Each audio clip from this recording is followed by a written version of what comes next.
but it's again, it just tells the story of it's the evil and the ugliness of people's hearts these days is everywhere.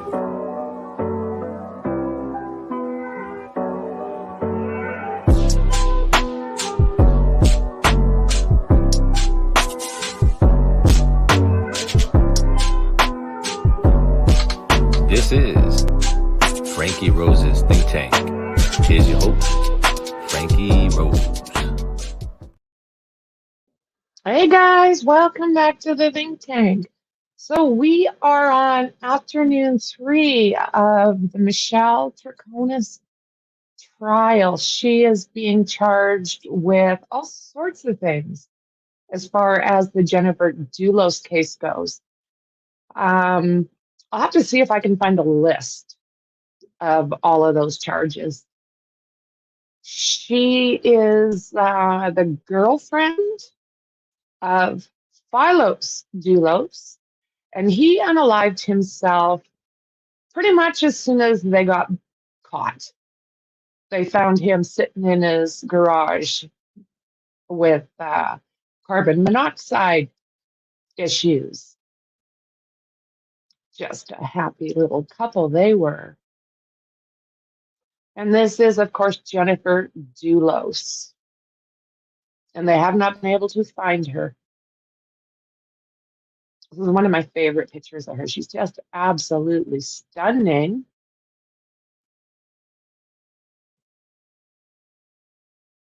So yeah, court should be in session any minute here. They're just setting up.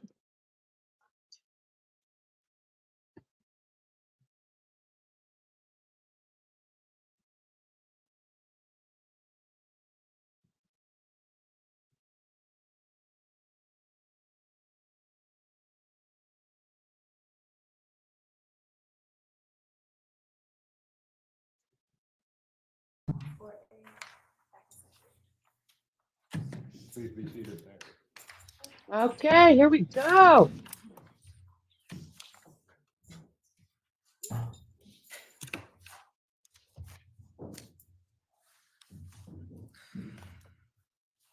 got your coffee and everything you need. Riley's still on the stand. He is, Your Honor. We can bring him in now, and then we will bring the jury in.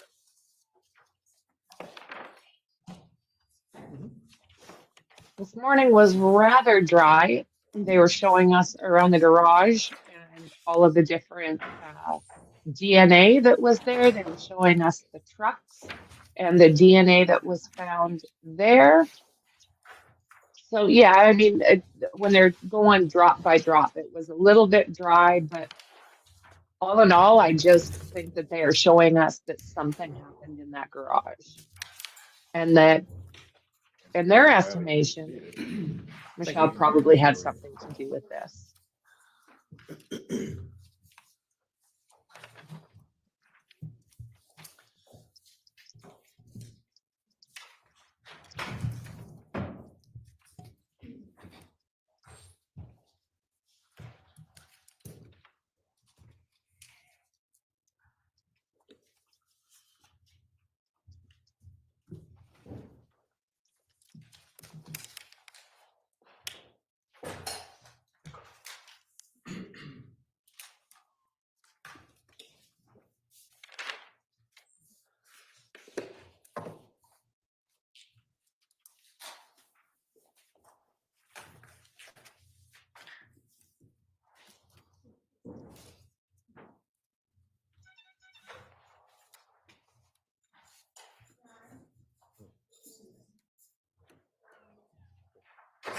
The jurors are not ready to come in. They're coming out of the jury assembly room. So we will just take a brief recess. Oh, they're taking a recess already, guys. What?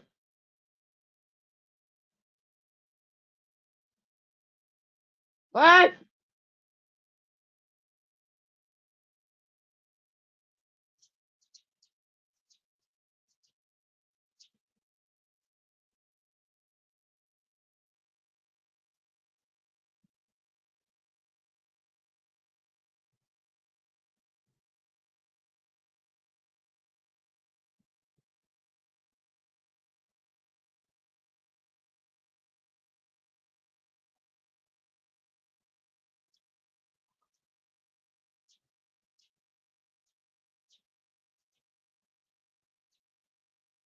Oh, wow. Okay, Dandy.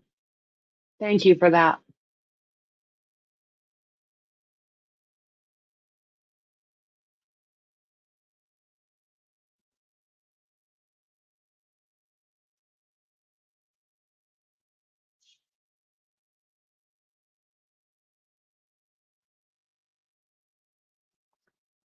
What's going on over there? Oh yeah, we're back to that. Good Lord.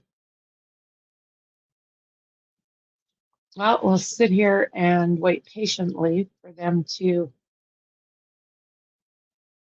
get their ish together. I don't know, recess right away.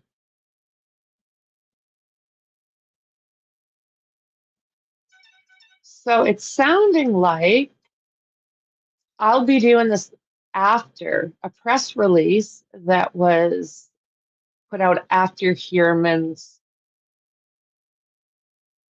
hearing today. And it sounds like he has been charged and that they have found both Asa and his daughter's DNA. So with that, I will do my best to bring that to you right after this stream. It sounds like Maureen's family speaks out. The some biatch, right? The some biatch.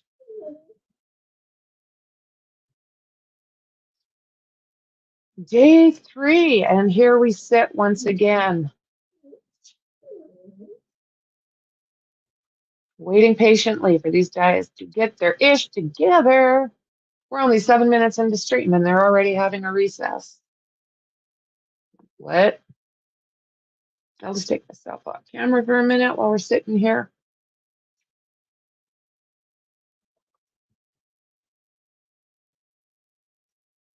They did molecular DNA on the hairs. It was very informative press release. I am really looking forward to going over that, friend. We'll do the press release, and I would like to later tonight. I would like to later tonight. I still want to do that interview that attorney Melanie Little did with the dog bite expert. So there's a bit happening that I'm really, really interested in.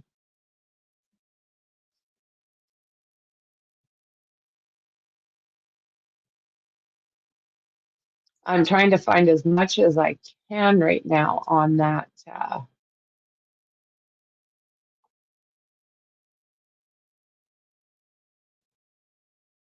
Trying to find the most I can on this situation.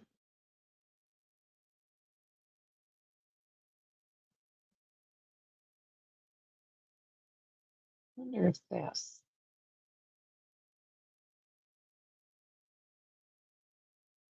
Not so much.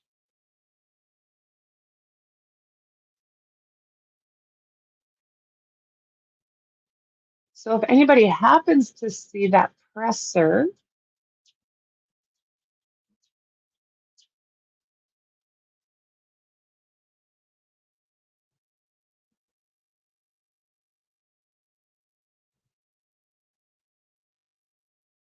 I would appreciate it if you could send that to me. I'm looking on the actual sites for the Suffolk County Police. Picture 25, is that correct? Yes.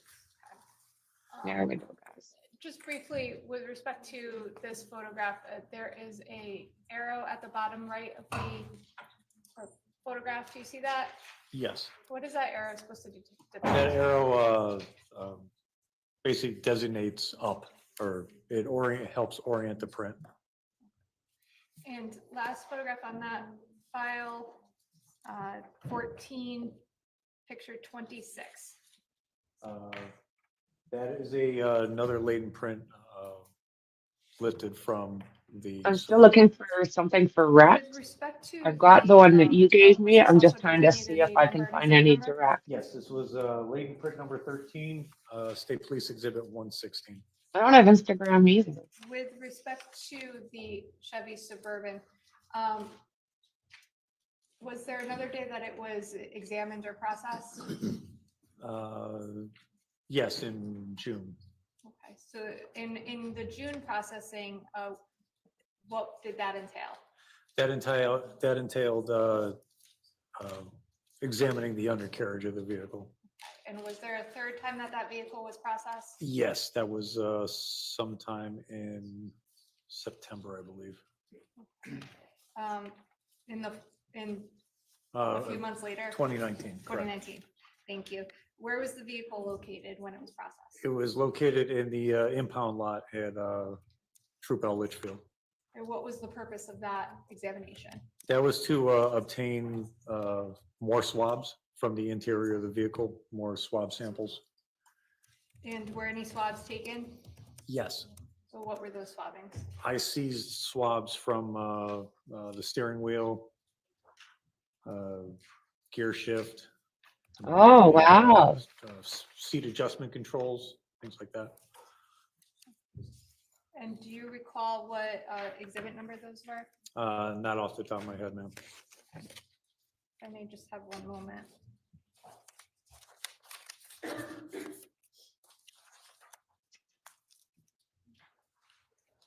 Don't have the box up there. Never mind. I may just have one moment, Your Honor.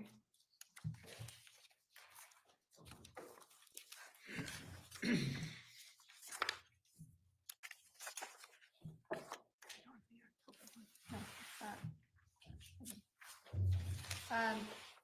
I'll withdraw that, Your Honor. I don't have my file for that one.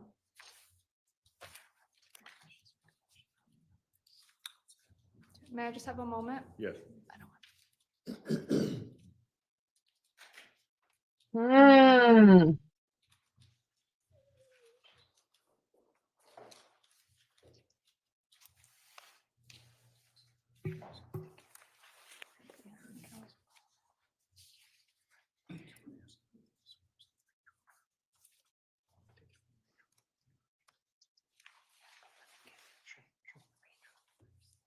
Okay, so with respect to the other vehicle that was inside the garage, the Range Rover, I'm gonna draw your attention, specific states 9, file 15. If you can, take a look behind you, sir. What does that vehicle depict, please? Or, I'm sorry, what does that picture depict? That's the front of the Range Rover that was parked in the garage at 69 Wells. We have to get into the meat of this case. Moan. Picture 2, what does that show? That is the driver's side of the Range Rover. Wow. And I'm gonna draw your attention actually down to and scroll in to the here where there's a pink sticky and a marking. It's a little blurry, but can you see what that depicts, sir?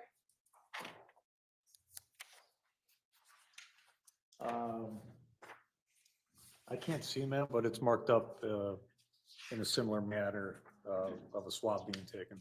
Do you recall what swabbing that was? Can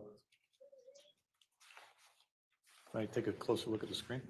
Yes, and would it also refresh your recollection and take a look at your report? That would be better. If I may just approach the clerk, Your Honor. Yes. Yeah, I'm still checking. I'm still checking.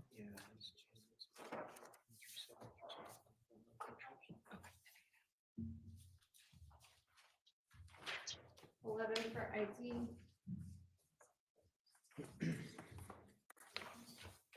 Thank you.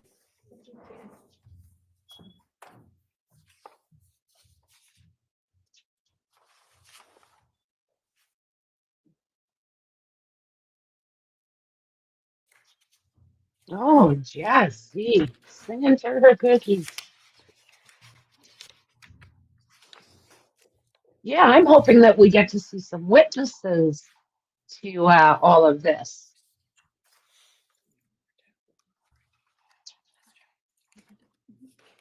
Thank you.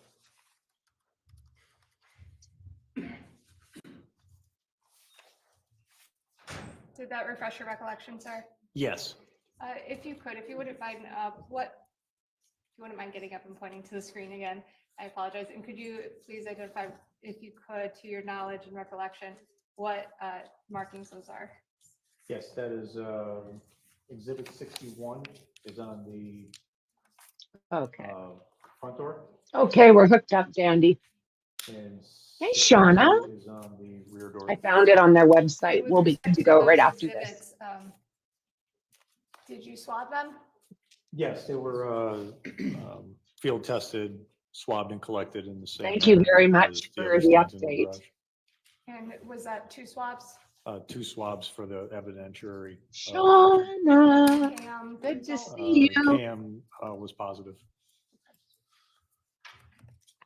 State picture 3. What is that, sir? That is another blood-like stain found on the Range Rover. As far as location, I would have to refer to my report. If you could, sir, please.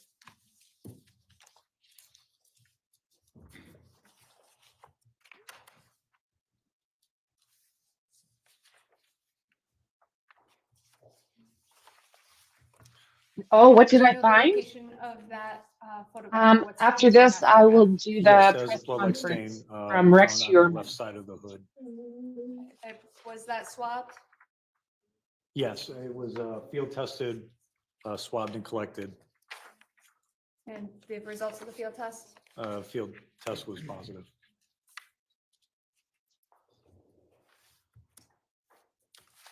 Sir, picture 4 out of file 15, I believe. What does that picture depict, sir? So that's the Exhibit 61 I spoke about before on the front door of the, excuse me, left front door of the Range Rover. And you can see the apparent spatter pattern that the stain was collected out of. And same questions with respect to the seizing of it as an exhibit, please. Yeah, so that was field tested, it was field tested positive, and then it was collected in the usual manner. And that's 2 swabbings? 2 swabbings, correct. Thank you.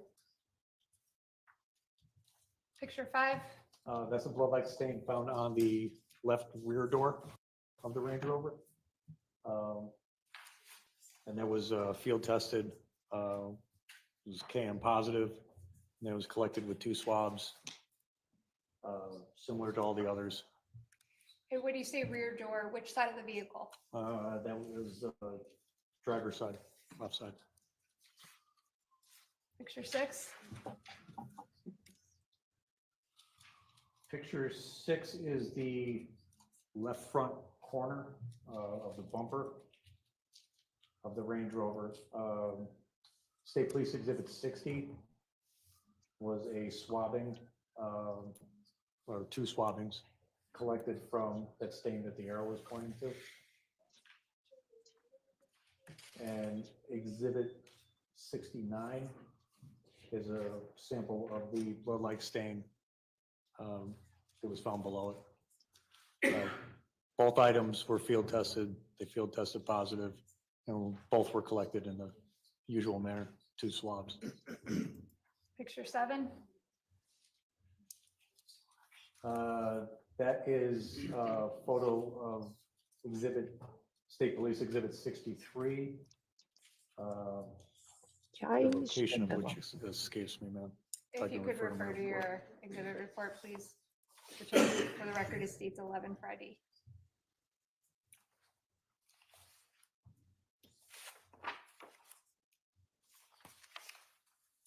Okay, that stain is on the left rear fender of the Range Rover. It was also field tested positive with the KM test. It was collected with 2 swabs in the usual manner. Picture 8,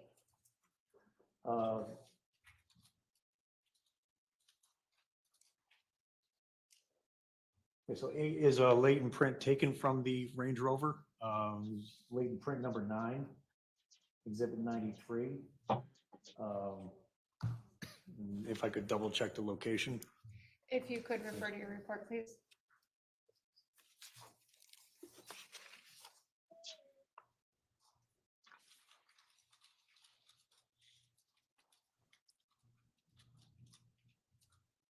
And latent print number 9 was lifted from the front fender. And just with respect to the latent print number 9, can you just walk us through the process of taking the print off of the vehicle? So this print, again, once it was developed and marked, photographed, we would take adhesive acetate, something clear.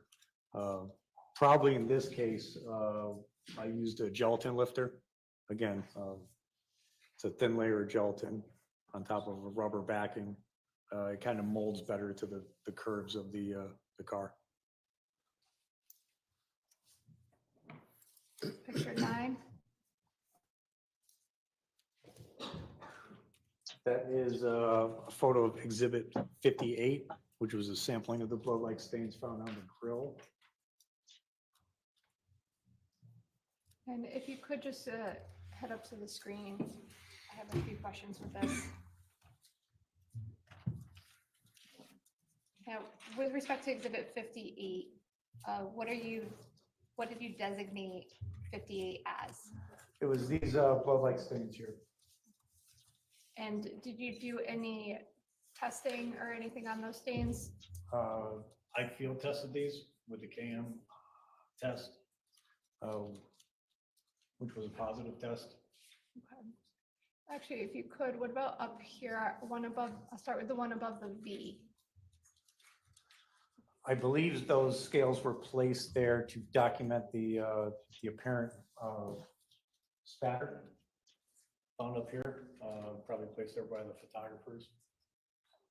Did you take any samples or swabbings, I should say, for anything above the rover, the words No, rover? because they're not marked as an exhibit.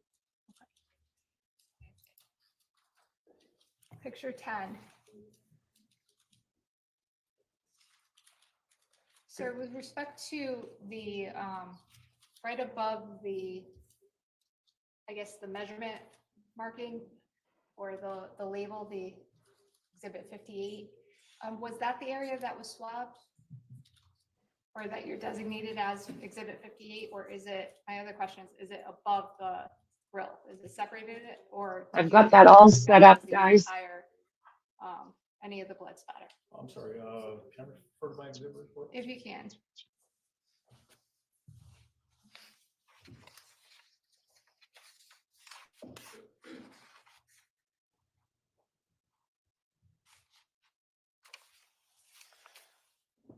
Okay, I was mistaken. This wasn't a blood swab. We were treating this this apparent impression or print and blood-like material that we found on the grill. We photographed this in the usual manner, in a manner similar to the way we did the prints on the floor. So these were photographed, and then later the photographs were designated as Exhibit 58. So just to be clear, there was not swabbed in this? I did not swab this. Okay, and it was not tested or it was tested? I believe, Objection. I'm just asking to clarify, Your Honor. Please. The question is, Okay. was it swabbed or was it not swabbed? And the response was going to be, I believe. No, there can be a follow-up question. Court will overrule the objection. I can't say for sure. And with respect to any testing on it, do you recall if there was any testing on Exhibit 58? Nothing beyond photography. We on to photograph 11. What does this depict? That is more blood-like stains on the grill of the Range Rover. And picture 12. That is another photo of the blood-like stains on the left rear door of the Range Rover. And what about this marking from, I guess, in the middle And of so, and along the side of the car, you can see in this road grime here, salt, dirt, sand. You can kind of see it like a swipe mark through there.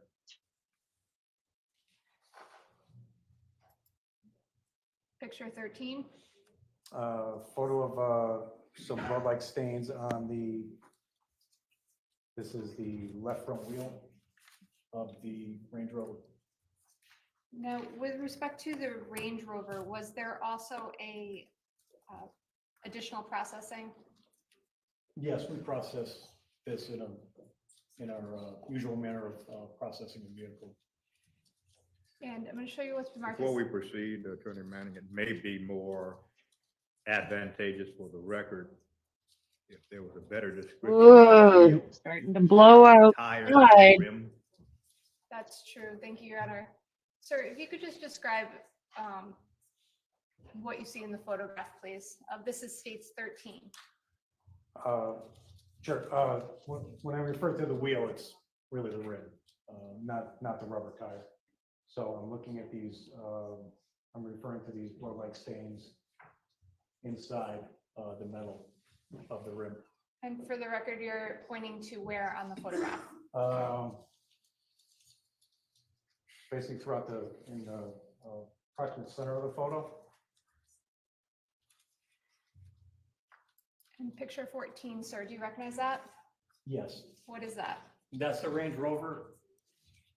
We examined this along with the Chevy Suburban at Troop Sheet in Bridgeport on June the 26th, 2019. It was For similar material, additional biological material from the undercarriage. picture 15. What does that picture depict? This is an overall view of the undercarriage, seen while the vehicle was up on the lift. Well, hello, P9. You can see Good to see you. on this L-shaped scale here, the photographer added a directional arrow for front. So the front would be the top of the screen. And then driver's side or left side of the vehicle is toward the right side of the screen. Picture 16. This was seized from the lower area of the Range Rover as item D. Again, this was scraped into a paper fold, designated as item D, and later the area was swapped.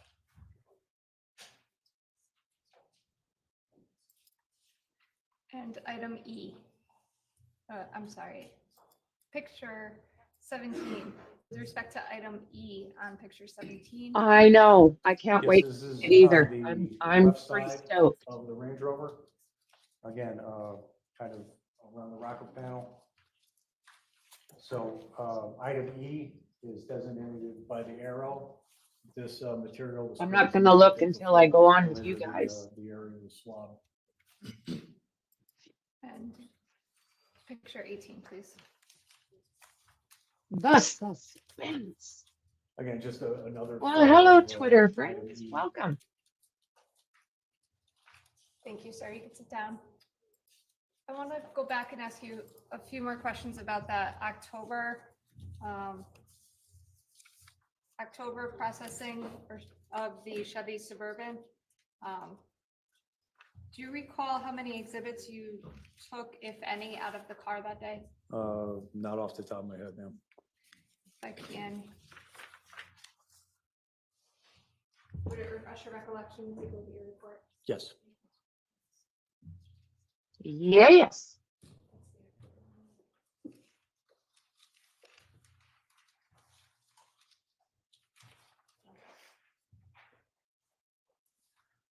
I may approach the board, Your Honor. Yes.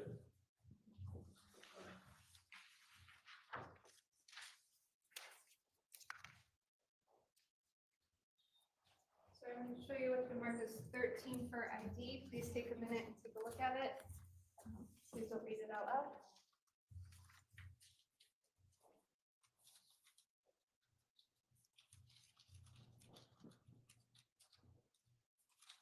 I had to change the logo up. It's a little bit different than it was. I hope you guys like it.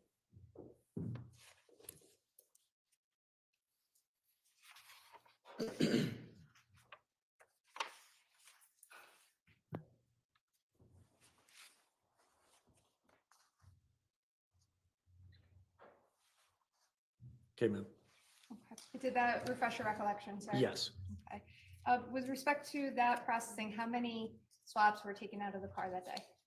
There were 6 exhibits containing anywhere between 2 and 4 swabs.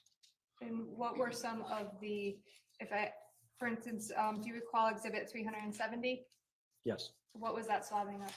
That was a swabbing of the steering wheel. And that was complete with 4 swabs. And are you utilizing a report to refresh your recollection on this? Yes. Okay. Exhibit 371? 371. Again, thank you. 4 swabbings from the steering wheel.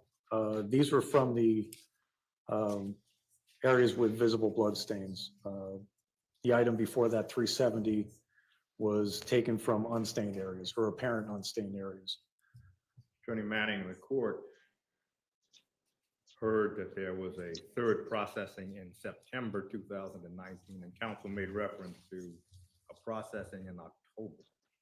If I may inquire, Detective Riley, Your Honor, is there another processing in September? No, the processing where we took the extra swabs was actually, the proper date was October 18th. Thank you. I apologize. And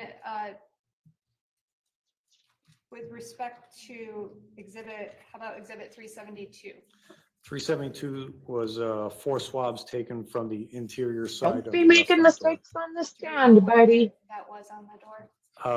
It was, I ran the swabs around all areas of the door in an effort to pick up as much genetic material as I could. And exhibit 373?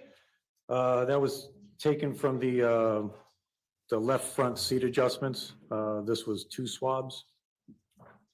And by front seat adjustments, just what do you mean by that? So they're the side buttons on the driver's seat used to adjust the seat for the driver. And 374?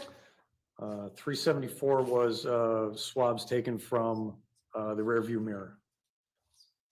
And 375? And 375 was swabs taken from the I want rear the seat result. controls in the cargo area.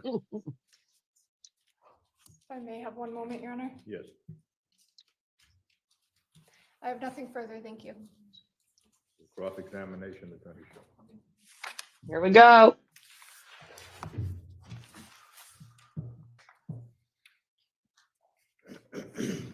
Halfway done his testimony. Thank you, friend. I appreciate that. Is there any way, mods, you can copy down the ones that Mexi has put out? And when it's not put out, you guys will be able to Yes. just copy and save it somewhere. I'd really appreciate it. Let me ask you a few questions. Let's start with this presumptive testing that we've talked a lot about here. It's my understanding, as you testified, that when we're talking about these chemical presumptive tests, there are at least 2 that you talked about today, right? Yes. The first was called Kastle-Meyer, begins with a K instead of a C, right? It's like hyphenated, 2 names. Yes. And the second one was something called luminal, right? Yes. And Kastle-Meyer, you said, is made up of 2 chemicals. One is phenolphthalein, right? Yes. And the other is hydrogen peroxide, right? Yes. Now, phenolphthalein is the stuff that they use to test swimming pools for chlorine, right? Isn't that the same stuff? I don't know, sir. So you're not an expert in science. You're not a chemist or anything like that, right?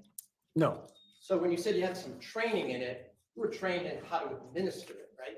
Yes. You don't know anything about the chemistry itself and why something That guy's a little bit harsh, shows pink or glows, I or think. changes color at all, right? That's correct. And the training, you said you also received from the lab some kind of like a I'm kit pounding back to copies so I can right? get these Yes. streams out And for you phenolphthalein today. is a liquid. 2 in the morning. Yes.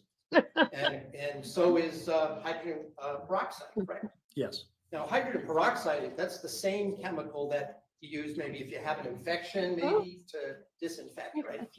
Yes. And I guess some people might even use it to bleach their hair, right? In the day, right? There are people have peroxide hair where they really white bleach blonde? Is that the same stuff? Pass, guys. I'm not sure, sir. Okay. But in any event, you also said that there are things, when you talk about presumptions, right? You're trying to see if there's a place that you're going to do some swabbing or photography, right? For the Castlemeyer, Yeah. it's more, we do our searches visually. You think he's going to be able to Okay, screw so you this see guy up? something that looks like a stain, right? You maybe do a little chemical wipe with the KM, right? Or conduct the KM test, You correct? do a KM test, and if it comes back negative, do you still take a picture of it? Sometimes. So we saw a couple of those. You tested a stain on the floor of the garage, and it didn't even come up with a presumptive test, right? Right. But in any event, if it comes up presumptive, one of the things you indicated that it's presumptive for is blood, right? Well, the test, it's presumptive for blood. That's what I mean. The test is presumptive for Thanks, Dandy. blood by putting the two chemicals together with the sample, right? Yes. And you did mention a couple of things that it also is presumptive for, right? Yes. Animal blood is one. Yes. And of course, there's all sorts of animals, right? Yes. Doesn't distinguish between one animal or another, does it? No. I think you also mentioned horseradish is something that it tests positive for. That's one of the classical examples. Okay. Now, are you familiar with some of the other things that it tests So positive? yeah, there's red horseradish all familiar over with the turmeric. garage. Turmeric, What? right? Now, doesn't it also test positive for tomato? I don't know. What about rust, iron rust? I don't know. You don't know? No. How about bleach? You know about that? No. How about copper? No. You don't know.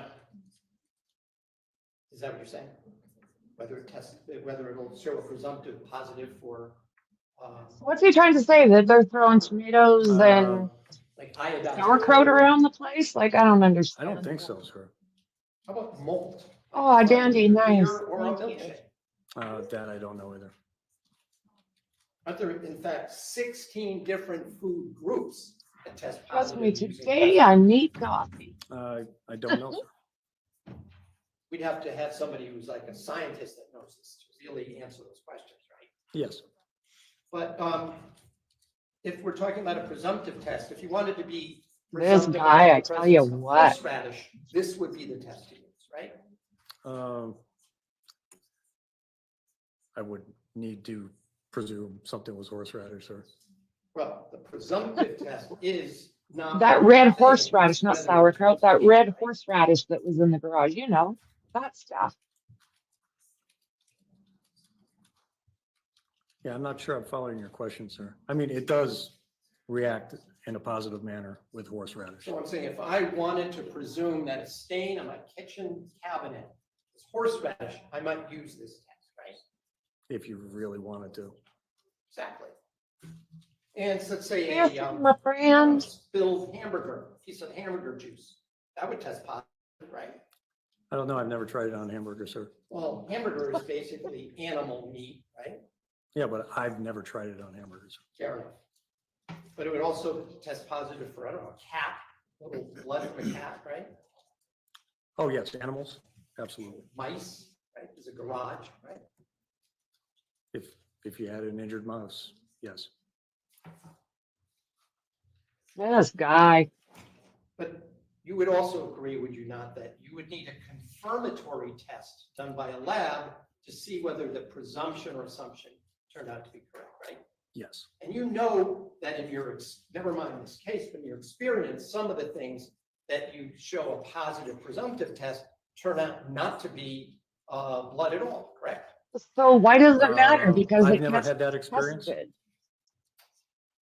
Well, you don't do the actual testing, do you? Exactly. No, I mean, Just give when the I guy a learned of the break. results, I've never had that So experience. you don't know that in this case, that was in fact, several of these items turned out not to have any evidence of blood in it? Objection, Your Honor. Sustain. Yeah, You didn't even test all of the spots that. we- he's inappropriate always. Me personally, no, Yeah. I didn't. Let me ask you a few questions about luminol. We saw some pictures in the back of the. This doesn't help. It just shows that he's being an ass. Including a couple in the dark where you see this little purple glow, right? Blue glow, correct, sir. Blue, purple.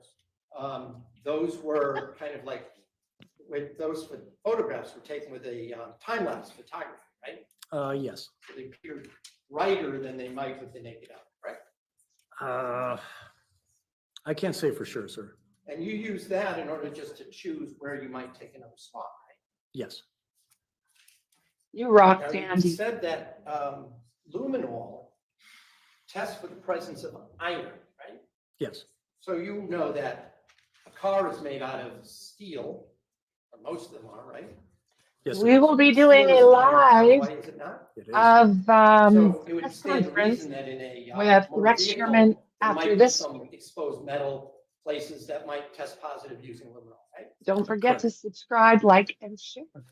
So if you wanted to Hit that bell because we're see pretty if the car was random. rusty, you might spray some luminol on it, and you would have a positive glowing result, right?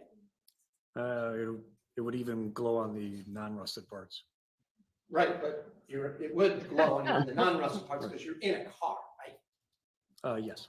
And if you're talking about, let's say, a car where there are Oh, he's giving children this that guy a are being run. passengers in that car, there might be all sorts of other things that will test positive for the presence of iron. Isn't that true? Possibly, yes. You know that I think That turnips red also horseradish that would have test to have been in the positive for garage. luminol, don't they? I don't know that for a You know, a fact. lot of root vegetables have iron in them, right? No, You do know that. I do right? know. And it's actually they're good for you to eat, right? Am I right? I'm gonna object, Your Honor. Well, the question's not relevant. If you wanted to see if you maybe drop. I don't think it turnip looks the good ground on him when and pass everything it to the he car, you might does use is luminol and it might sustained. glow, right? Objection. Like, I don't think that's a good look. Brown. Irrelevance, and I assume it's facts, not in evidence. Well, the line of the cross-examination is a number of substances or fruits or vegetables contain iron. This is just an extension of that line overruled. There you go. All right. I think you'd be able to see a turnip. It would need luminol. But the luminol might illuminate, right? I don't know. I've never tried it on Never a turnip, tried sir. Fair enough. Bleach Now we're talking also will turnips. glow and luminol on it. Yes. You already mentioned horseradish for K&M. This would also test positive in luminol, wouldn't it? I don't know for sure. How about rust? Yes. Didn't you go through that? So if a child had, let's say, ice skates in the back of the car, some of that maybe scratched off on the back seat, that would Objection. test positive for luminol, wouldn't it? Well, He just there's keeps an talking. objection. And it calls for a hypothetical, but the hypothetical isn't developed in such a way as to aid. It just doesn't, I don't think it's a good look. Essentially what the question is since there are ice skates. I like this Ice judge. skates have metal. Probably steel. Steel is an alloy of iron. In other words, it's an extension, but the extension is becoming very thin. Yes, it is. So the court is going to allow the question. And I will then move on, but if you want to just answer that Thank you. question, I'm not going to go into a million hypotheticals. Yes, it's possible. I wonder how she feels with her lawyer constantly getting shut down. A lot How of does these that feel? photographs that we've seen were various angles of the very same spots that you tested, isn't that right? Yes. So just by looking at these photographs, you'd have to look very carefully to see whether or not 3, 4, maybe even 5 photographs were of the same location. Yeah, and that it you just did periodically, a sweat especially if we're swab, busy, correct? just throw out those links for me and I'm a happy camper. No, I just swabbed from the areas. We want everybody on our other Oh, no, I understand that. I'm talking about other spots photographs, as different well. angles Hey, to a certain extent of T9. the same areas that you. Good had to see swabbed. you, friend. Welcome, welcome back. I also want to be clear about the measuring tapes that Welcome are in back. many of these pictures. The white tape is in centimeters and millimeters, correct? And I believe it's inches on one side too. Well, the yellow, isn't the yellow the inches? You said the white tape, sir? Yeah, doesn't the white tape say metric on some of them in those pictures? After the stream P9, I'm gonna do the I press don't know, I would conference have to look at it. about All right, Rex fair Sherman. enough, but if you're familiar with the fact that there's a distinction between the metric system, which uses centimeters and millimeters, and the American measuring system that uses inches and feet, right? Yes.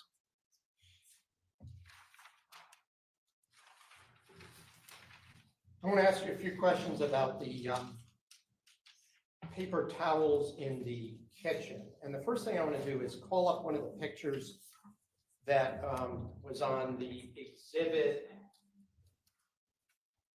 that was Lots of introduced. people outside roaming in the snow. It's a little bit warmer here, minus 11 C. For your edification, this is the image where you put the state police exhibit number 13 on. If you would look at that screen behind you, sir. You see that image there? Yes. And I think you testified that this was the paper towel that you examined. You did some kind of a test on it as well, right? Yes. And you seized. They're grading the whole roads, thing or guys. just a Sorry. portion of it? The whole thing, sir. When you came into the house that day, this would be the 25th, correct? Yes. Was this exactly when you went in the location where you found this paper towel roll? Not the exact location, no. It was moved around? It was in that general same corner of the sink, sir. Did you move it so that somebody could take a better picture? No, I moved it so I could examine it and field test it. When this picture was taken and you put that yellow tab next to it, is that the location you found it in before you moved it and examined? No, I don't believe so, sir. Not the Where same was exact- it when you first observed it, if you can just point it out on this photograph? I would just remember in that general corner of the sink, sir. So when you say in the corner of the sink, was it off the roller? That is the metal device that the paper towel roll is standing next to? I believe so, but I'm not sure, sir. Did you observe anyone else move it? Take it off No. And just so that we're talking about the same thing, right? I'm referring to this item here that's to the left of the paper towel roll. You see that there? Yes, You recall seeing that there, right? yes. But when you got there, that paper towel roll was not on that device, the dispenser roll. I think they were separate, but I'm not sure. Well, if you're not sure, do you not recall seeing someone physically remove it? Good Objection. Lord. Well, the response was he's not sure if it was on the holder. And the question was, well, if you are not sure, can you recall someone seeing someone move it off of the holder? No, I didn't see anybody move it off of the holder, sir. What a ridiculous question. This So it guy, wasn't come on, do placed there better. in order for. He can do better. You specifically to examine it in that location. Is that a fair statement? No, I searched that area of the house, sir. Okay.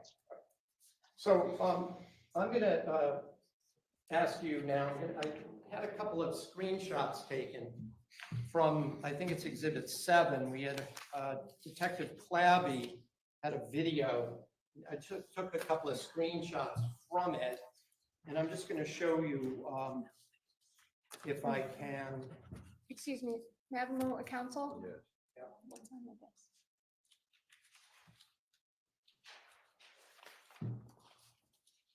In a second.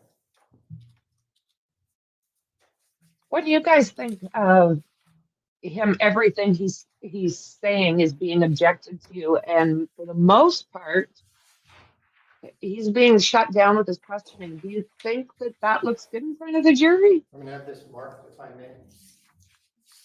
Yes.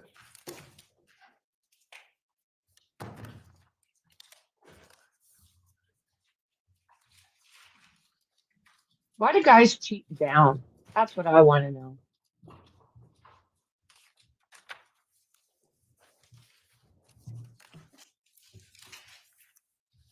So I'm going to show you, is there any objection to exhibit That's those, A? Those, that's this one, or this one? yeah, that's This one. that. A. No objection, thank you. What's the market? There we go. Fence exhibit A. Fence A admitted as a full exhibit. So if you could, So what, he was gonna show those without them before being. you got there, you know that Detective Clavey was also on scene, is that right? Well, we were there at the same time, sir. Fair enough. Did you all arrive in the van or did you come separate? No, we came separately. But you recall seeing him there? Yes, You knew that he was assigned the videography for that scene that day? yes, Did you observe him doing any videography? yes. Did he do that, at least the overview, before you got to work making any examples, any swabs or anything like that, taking? Yes. All right, so I'm going to show you a couple of screenshots from that video that Detective Clavey took. And have you seen that video at any point? Not in a long time, sir. All right, so I'm going to show you one screenshot called Screenshot. We just put that up, please.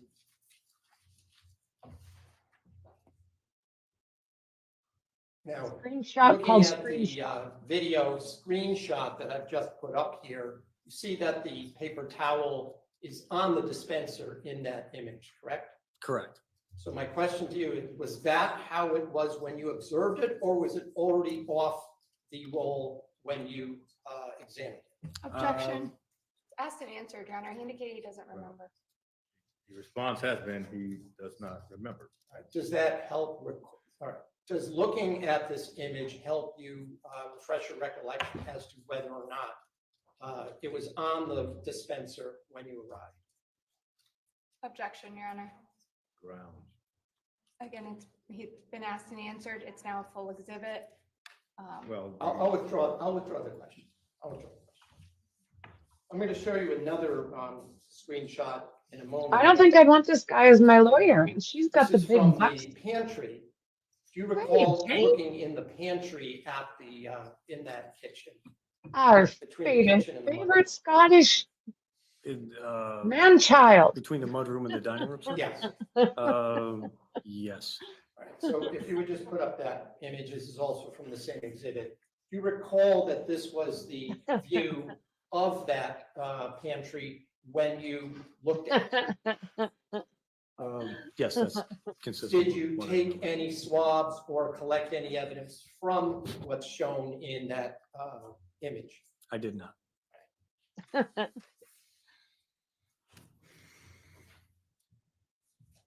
This guy's been on the stand for a while, James. Pretty dry, pretty dry. I'm really hoping that there's like witnesses or something. I don't know. The garage completely suspicious in my mind. There is way too much happening in that area. This guy is the fellow that did the collecting and marking at the crime scene. I would offer to the exhibit B. no You objection. got a good eye. No, sir. Fence B admitted as a full exhibit.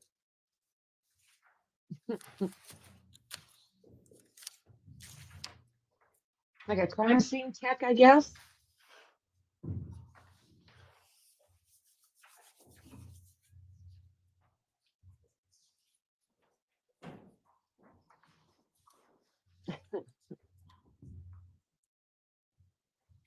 Right? The haircut, a couple things.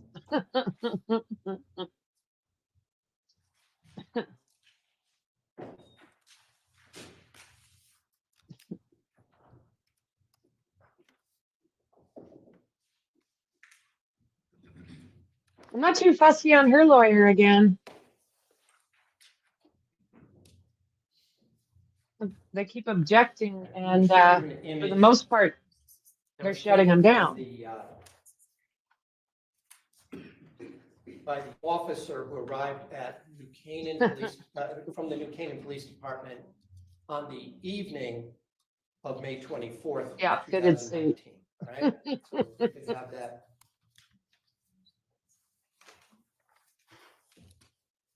This house is so beautiful. Now, I don't know if you don't recognize the New Canaan police officer that's seen in this image, do you? No. And I'll just note the time is indicated at 5:24:19. What a cozy area. 1957 and 33. This is from State's Exhibit 1, I believe, which was the video that was from the body camera of one of the patrol officers. I think so too. Yeah, yeah. Okay. Okay. So again, I'm just going to ask you to note. The house is amazing. 9,800 Ever square see feet. the paper towel roll on the dispenser when you were at the house? I don't remember. Now, I'm also going to show you two other images. I think they're also from this exhibit. X8, please. It's image 0064 from that exhibit.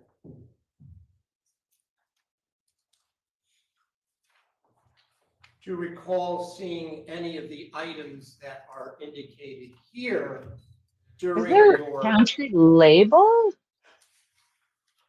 Wow. investigation on May 25th, 2019 inside? Well, there's Maxie. specific Hello, items? friend. Any specific items in Hey, the hey, pantry hey. that we're seeing here? No. I'll show you the next picture, please, which is it's image 0065, or I'm just calling it X21 for my. Does this particular roll You're so awesome. observe this roll of paper towel in the pantry? I appreciate at you. Wells Lane when you were there collecting it? I don't remember that.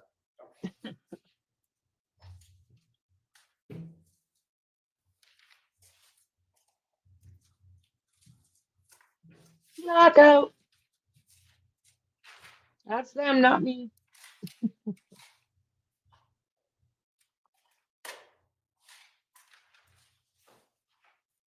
The inside of this house I'm going to show you a couple blows of me pictures away. from the garage that we've already been through and you described. Look at that. Certain swabs. The first picture I want to show you is from your Crazy beauty. exhibit, which I believe the whole exhibit is, I think, 7. I'll just have a moment. Nine. No. No, the one. I wanted to bring it down. I thought they were going to be. Yes. It is 9. Okay. 9. Sure. I'm going to show you some images from exhibit. Isn't that amazing? And There's not many the pictures first out exhibit there. I I want to ask you about is marked on your exhibit 9 is 12-362. If that we could have that up on the screen, please. Isn't that incredible?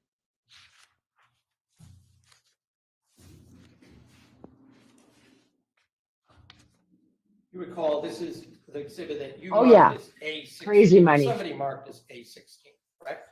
I don't think that was an exhibit. I think that was just for Crazy money. documentation purposes.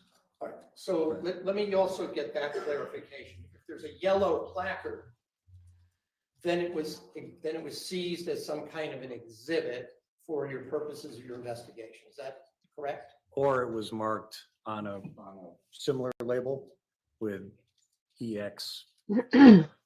So the A letter, was that your writing on this document, on this image? No.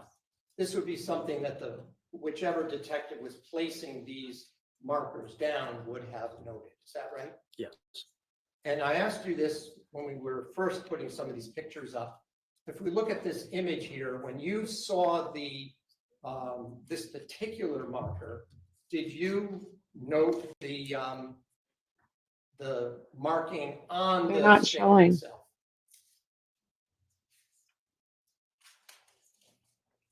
It's a top secret picture. No, I didn't. There we go. You did not? No. Okay, so you don't know how that got there? Specifically, no. Okay. I'm going to show you another image. This one is Hmm. 13-363. It's in the same series.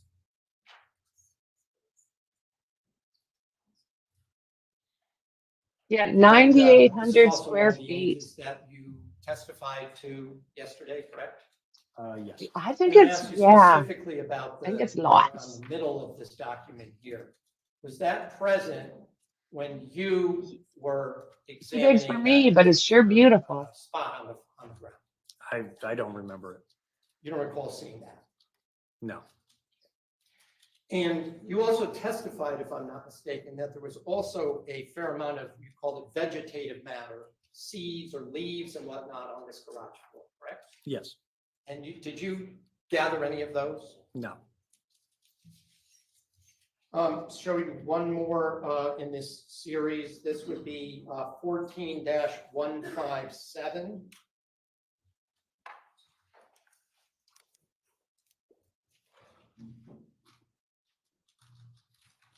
Once again, I'm just going to ask you whether or not you recognize or saw this item on the placard when you were looking Why? at this particular location. You ridiculous I don't individual, recall you. being there. And when you talk about other items, whatnot, seeds and whatnot on the floor, are we talking about, if we look at this picture, are we talking about all of these other specific items, dots and whatnot that we This see guy's ridiculous. on the cement floor in a close-up? Is that what you're talking about? Yes. There are also some larger leaves, correct? Larger leaves, Oh. stones, sand, things like Sand, what else? that. Small stones. Before you All proceed- just on the, what you might expect to Okay, find on a. sounds great. before you proceed, Hello John, to the court Chooch. needs to clarify something that is quite subtle. Detective Riley, Well said. previous photograph, you indicated. You're not gonna like you this did guy, not James. You're not gonna like remember him at all. Whether you saw that spot on the measuring marker, correct? That's what I said. Yes, Your But Honor. then you said, I don't recall seeing it. Now, it may sound the same, but there's subtle differences. I Oh, don't remember boy, so whether do I I. saw it. To this court means I don't remember whether it was there or not. I don't recall seeing it means, in this court view, I don't remember that it was there. Hmm. Which one is it? It was the former. I did not take note of it, Your Honor. Thank you. There you go. With regard to the search of the Chevy, you said that you were sent back to take additional samples in October of 2019. Is that correct? That's correct. And as I understand from your testimony, it was from I'll see if I've got any additional more. samples of the steering wheel, Yes. from the interior of the left front door. Yes. And then it's got from the 3-car front seat garage adjustment that you can't control, see. Yes. From the rear view mirror, Yes. And that's where they're concentrating on for the most from the part. cargo area, Yes. from the rear seat controls. Weren't those one and the same, sir? Well, that was. gonna be Very my fair question. Were those judge. Separate places, or did you take them from the rear seat controls in the cargo area because the seats were down? Yeah, I believe what I remember, the rear seat controls were in the cargo area. Because the back seat, the second row of seats were not up, they were down. Is that why you entered that way? I don't remember whether they were up or down, sir. You were sent back to do additional swabs because the first set didn't produce any information of value. Is that true? Objection. Well, the question is, you were sent back to take additional Mm. swabs because the first set didn't yield anything of evidentiary value. And what's the objection? It's a mischaracterization of evidence, assumes facts not in evidence. And uh, He's badgering him. calls for a hearsay answer, Your Honor. Well, let's take them one at a time. Question was. A very who was fair sent judge. back? That's one segment. Because what you swabbed the first time did not yield anything of evidentiary value. Well, whether it was sent back or not is not material. Right. The second segment. Because what you recovered the first time was of no evidentiary value. Well, that assumes, in this court's view, Yep. facts that can be interpreted differently, but in this court's view specifically, it's misleading. Yes. Yes. Sustained. The purpose of going back in October was an attempt to get You biological could be information right. from those locations in the suburban, correct? Yes. And whatever you did, you made the same kind of swipe type activity that you described earlier. Yes. And then you sent that on to the state lab at some point, right? Me, I don't know if I did personally, but that's the usual process. All right, well, let me just, I skipped a step, all right? So you gathered it and it was then sent into evidence, right? Yes. And then at some point, that was done for the purpose of at some point having it examined by the state forensic laboratory, correct? I believe so. Not sure though, sir. Well, whether these He's asking him questions that he knows that he would not have the information for. Purpose of collecting it, Oh, right? yes. I guess, absolutely. I think he's badgering the poor guy.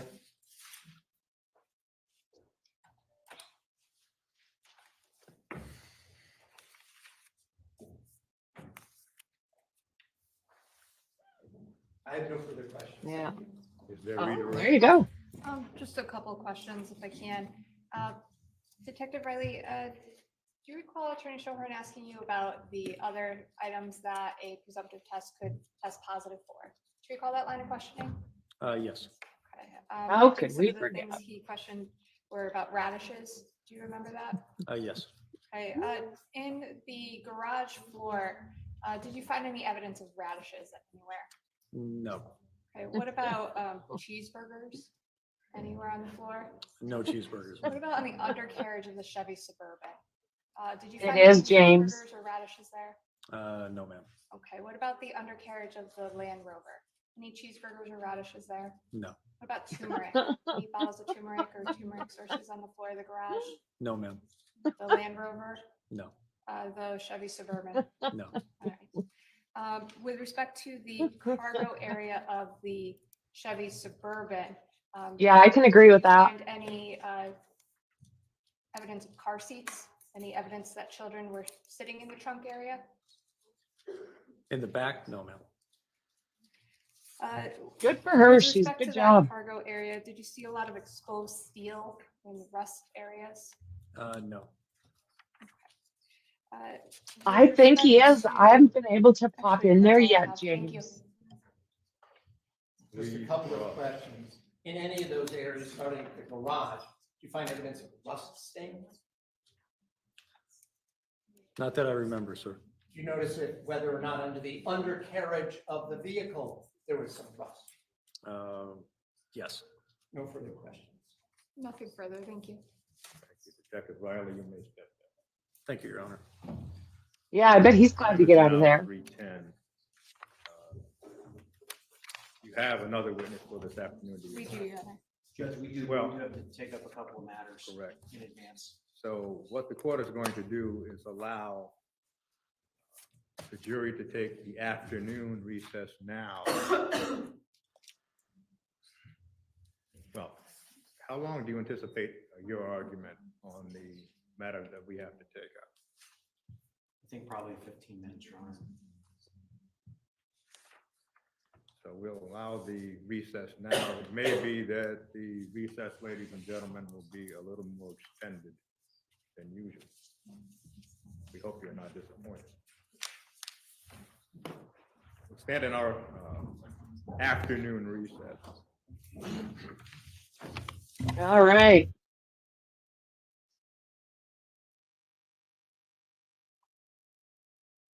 Yeah, I haven't been able to look at that. Yeah.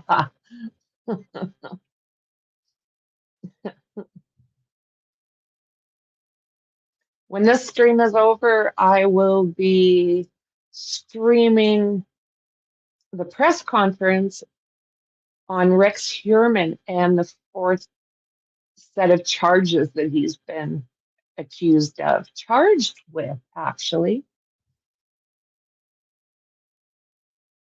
Yeah, that's her. You bet.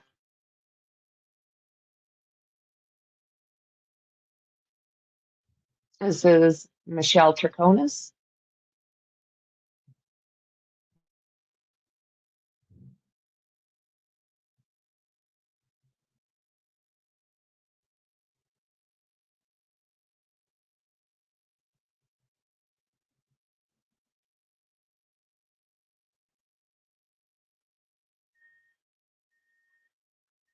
They do. Yeah, they do. I wonder if some of it has to do with what's going on with the defense. They are very, very much, I don't know.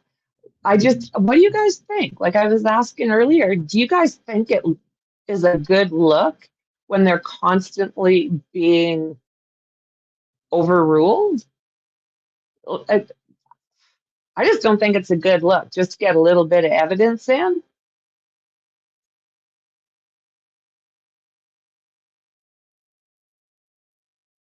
They've left. Okay. I thought that they were going to show this to us.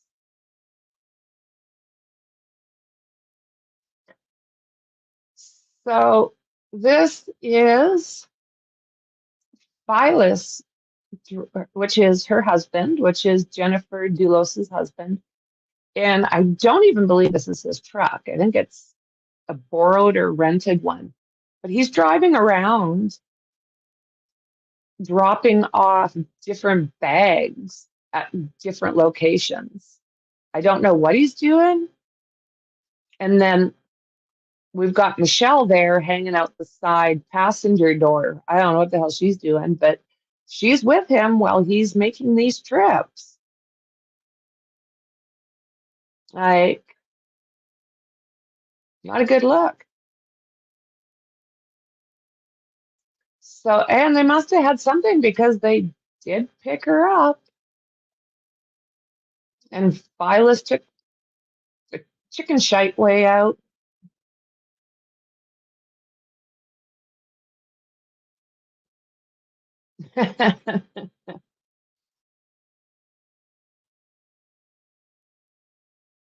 At the end of the day, they can say they tried. I think so too, James. I really do. I don't think it looks good. Like they're constantly getting shut down. Yeah, I think so too. Yeah, I think so too. Not a good look. And this is Phylos, which was Jennifer's husband. And then, like I said, instead of facing what was coming to him, he deleted himself. And now she's dealing with it all. What a great boyfriend, husband, just an all around great person. Whatever.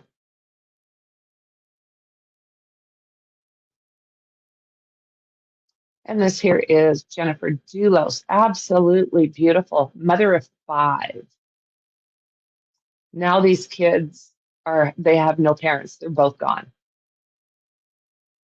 Like, what the hell?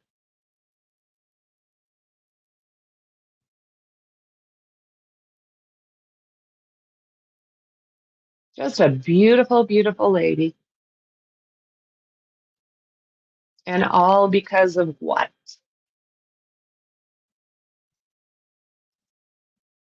You liked your new girlfriend better? Is this what was going on? It is. It's absolutely terrible. Yeah, absolutely terrible.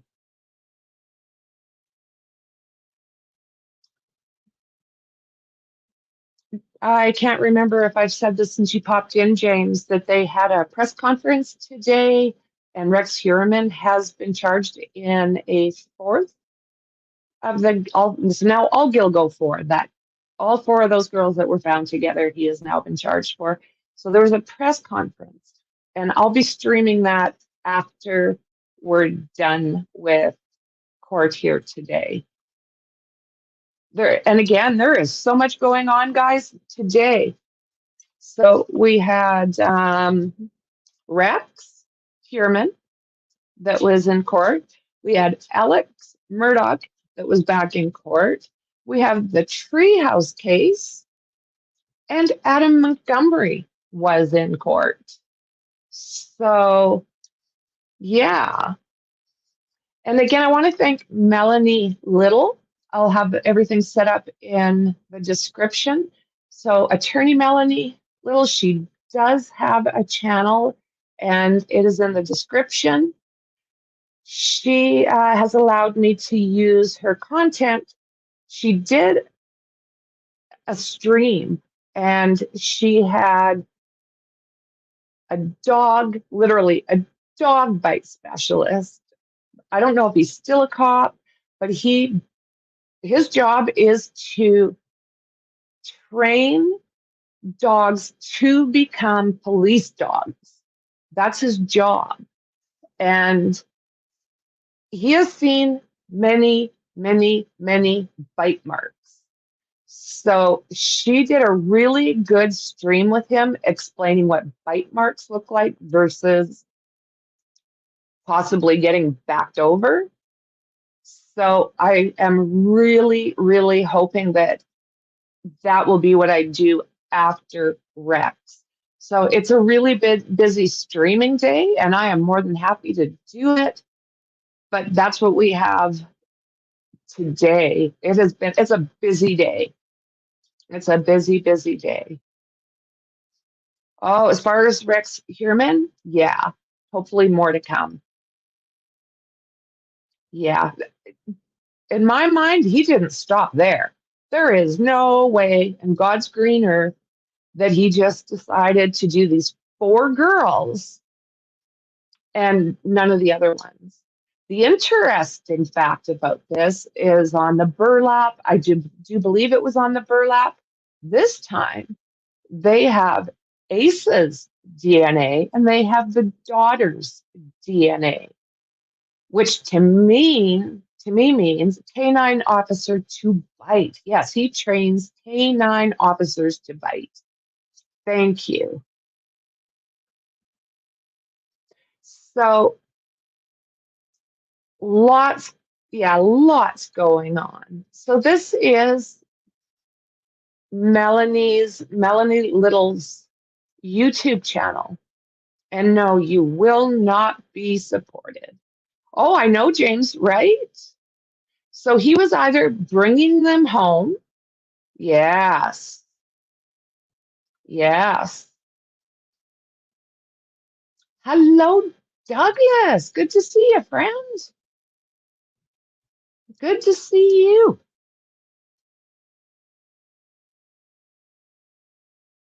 So, yeah, their DNA is what was found allegedly on the burlap in this case. So, very interesting. You know, we did a stream the other day talking about the Son of Sam law, which prevents convicts from making money off their crimes. So now they are wanting to add spouses to that. They don't want the spouses to be able to make money off of crimes either. And I do believe it is time that was passed. You know, that nobody should be, oh, how do you think that is for the victims? If they're going to do that, all the money go to the victims. Like what? If you remember, Peacock was following her around with cameras and what have you. Allegedly, they paid her $1 million.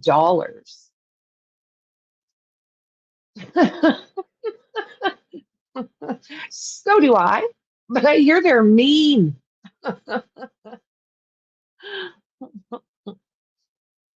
So, yeah, Rex Heuermann, I don't know. But yeah, I do believe that the Son of Sam law should cover both. I don't think anybody related to somebody who does this should be out there making money off of it. It just doesn't seem right. I mean, morally, ethically, and maybe they'll make it legal. Oh no, did they get, oh no, that's really sad. Oh, no problem. No problem. Oh, they are beautiful little animals. Beautiful.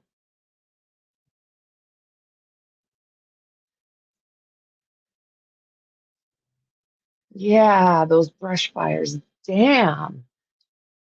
Wonder what they're talking about back there. What are you guys doing back there? I want to know. What are you doing down there? What are you guys doing?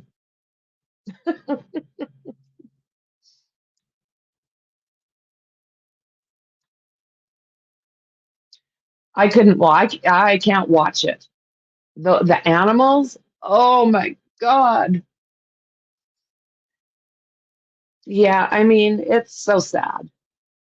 This is Jennifer Dulos. She went missing a few years back, and allegedly her husband unalived her. She has yet to be found. And as soon as he got charged and realized what he was facing, he unalived his own self. And now his girlfriend, which they think was involved in this in some way, her name's Michelle Troconis, and she is presently on trial for her part. Ew. Ew, where'd you get? I don't even want to know where you got that factoid.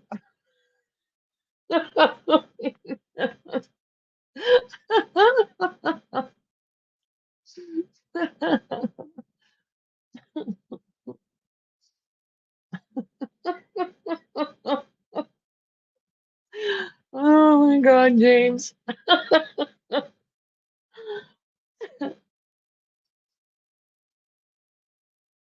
Jennifer Dulos.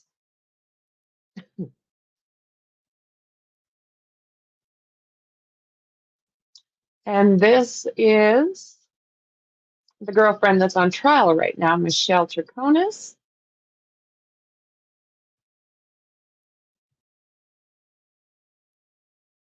And this is Michelle Troconis with Philos Doulos. He took the chicken shite away, and she's dealing with it all.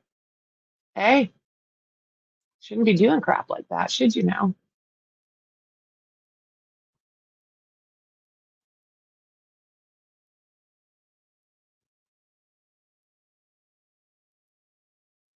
Oh, I think that used to be, I think that was Farq. I haven't seen her for a while. Yeah, Farq is also, that's what I thought.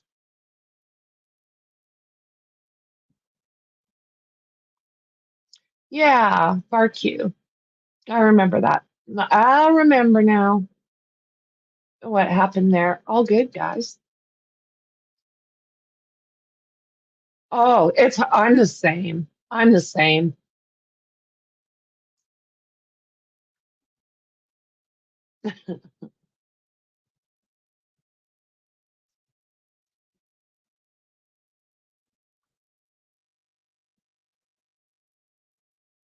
So they are on 15-minute break, right? No.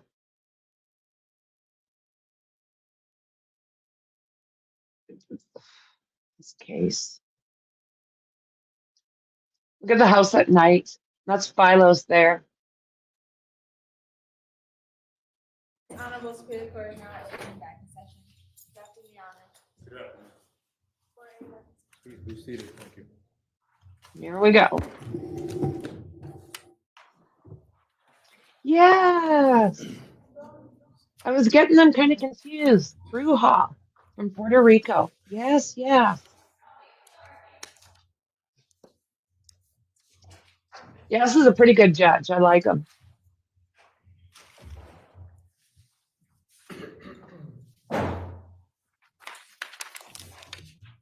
The court understands there is matters. Oh, that that's are taken- good, Douglas, because that's a horrible, horrible Yes, thing. Judge, good afternoon, may it please the court. Your Honor, there's actually two matters that we're asking that the court take up at this time.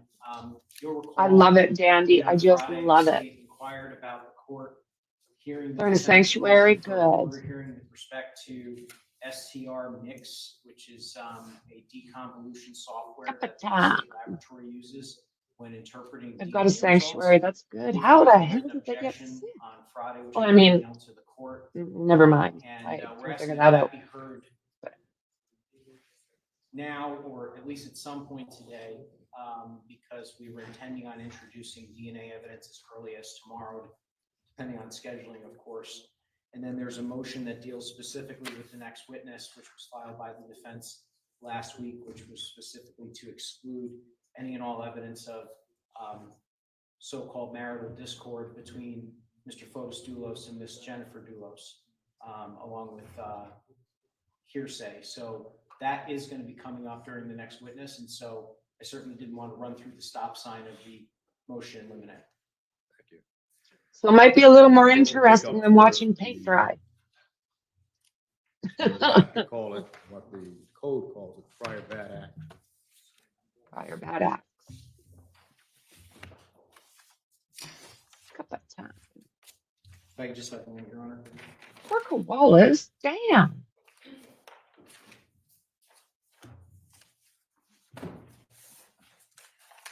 Yeah, that's absolutely one of my favorite things, Dandy, is people from all over. I am enjoying meeting everybody.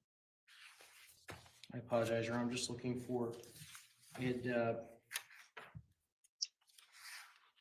written out. Well, I'll probably be able to do it. I know, right? So I'll just. He's just a happy character. Just a couple of things with respect to the so-called prior bad acts. Firstly, this is a defense objection, but we are going to be making the offer. So I just want to alert the court as to what we intend on offering through this next witness. And they've also moved to exclude alleged hearsay statements from Jennifer Doulos as well. And I'd like to take those up at the appropriate time additionally, Your Honor. But essentially, Your Honor, the defense in this case, as I understand. Well, hello, Pam. Some of the cross-examination which we have heard so far, specifically with respect to presumptive blood tests. As I understand the defense, they are not conceding that there was actually blood in the garage. They're not conceding that Jennifer Doulos is deceased, and they're not conceding that Fotis Doulos is responsible for her murder. Now, I could stand mistaken on that, but I don't think that we're going to be hearing those concessions this afternoon from the defense. So I bring this up, Your Honor, because obviously, in light of the fact that none of those things are at this point, the court needs to decide whether or not animus between Fotis Doulos and Jennifer Doulos is relevant to this case. And I did file a written objection this morning, Your Honor. But I would pose to the court this hypothetical. So what are they trying to say, that Jennifer's I not want the court to consider passed? if the defense had moved to exclude any and all mention of the fact that Fotis Doulos and Jennifer Doulos were married. Let's just say they had moved to exclude that. and the court granted their motion, the jury would naturally be sitting here wondering why FORBES Doulos would have murdered a random woman in New Hampshire. It is the story of their marriage and the story of their discord and the story of their divorce that served as the motivation that culminated in the death and murder of Doulos. That is our theory of the case. And Miss Lauren Almeida is going to be testifying on behalf of the state in just a moment. And what the evidence is going to reveal, Your Honor, is that she was the nanny for the Doulos family from 2012 until 2019. No expression on her face. It's kind of cranky looking lady. For a series of events, including the breakup of FORBES Doulos and Jennifer Doulos in the spring and summertime of 2017. And she's going to be detailing very specific events for the court. Specifically, she's going to be detailing how, upon the decision to separate, Mr. Doulos chased Jennifer Doulos around with a piece of paper. That at one point they were in some type of screaming match, and he chased Jennifer Doulos upstairs and burst into the room. She looked terrified when he was chasing after her. She's going to testify about the antagonistic behavior. She looks uncomfortable. During those months leading up to her finally leaving the home. Specifically, Your Honor, that he had threatened to take the children to Greece. She's going to talk about. Doesn't she look uncomfortable? Why? Why, girly girl? The 11-year-old children and the 8-year-old. No, you can't hear this lawyer. He's like, oh, I know. And I have everything turned right up. Setting Jennifer that these things like full were occurring and seemed to be designed to antagonize Jennifer during the months after they had apparently decided to separate, but were still living together. She's going to detail for the court how he reacted when Jennifer surreptitiously left the home with the children in June of 2017, that he acted erratically towards her in court, her being Lauren Almeida, that he accused her of kidnapping her kids because she went with Jennifer with the children to New York. She's going to discuss the fact that FORBES Doulos yelled at her when she dropped the kids off and said that she needed to be the voice of reason with his wife, Jennifer Doulos. All of these things. Yeah, we need better volume. To Mr. Doulos's animus towards Jennifer Doulos and serve as the motivation for why he would commit this crime. Because the evidence is going to show that despite the fact that it had been nearly 2 years from Jennifer Doulos leaving the home until her alleged murder, that they still weren't divorced, that they were alleged of ongoing marital discord.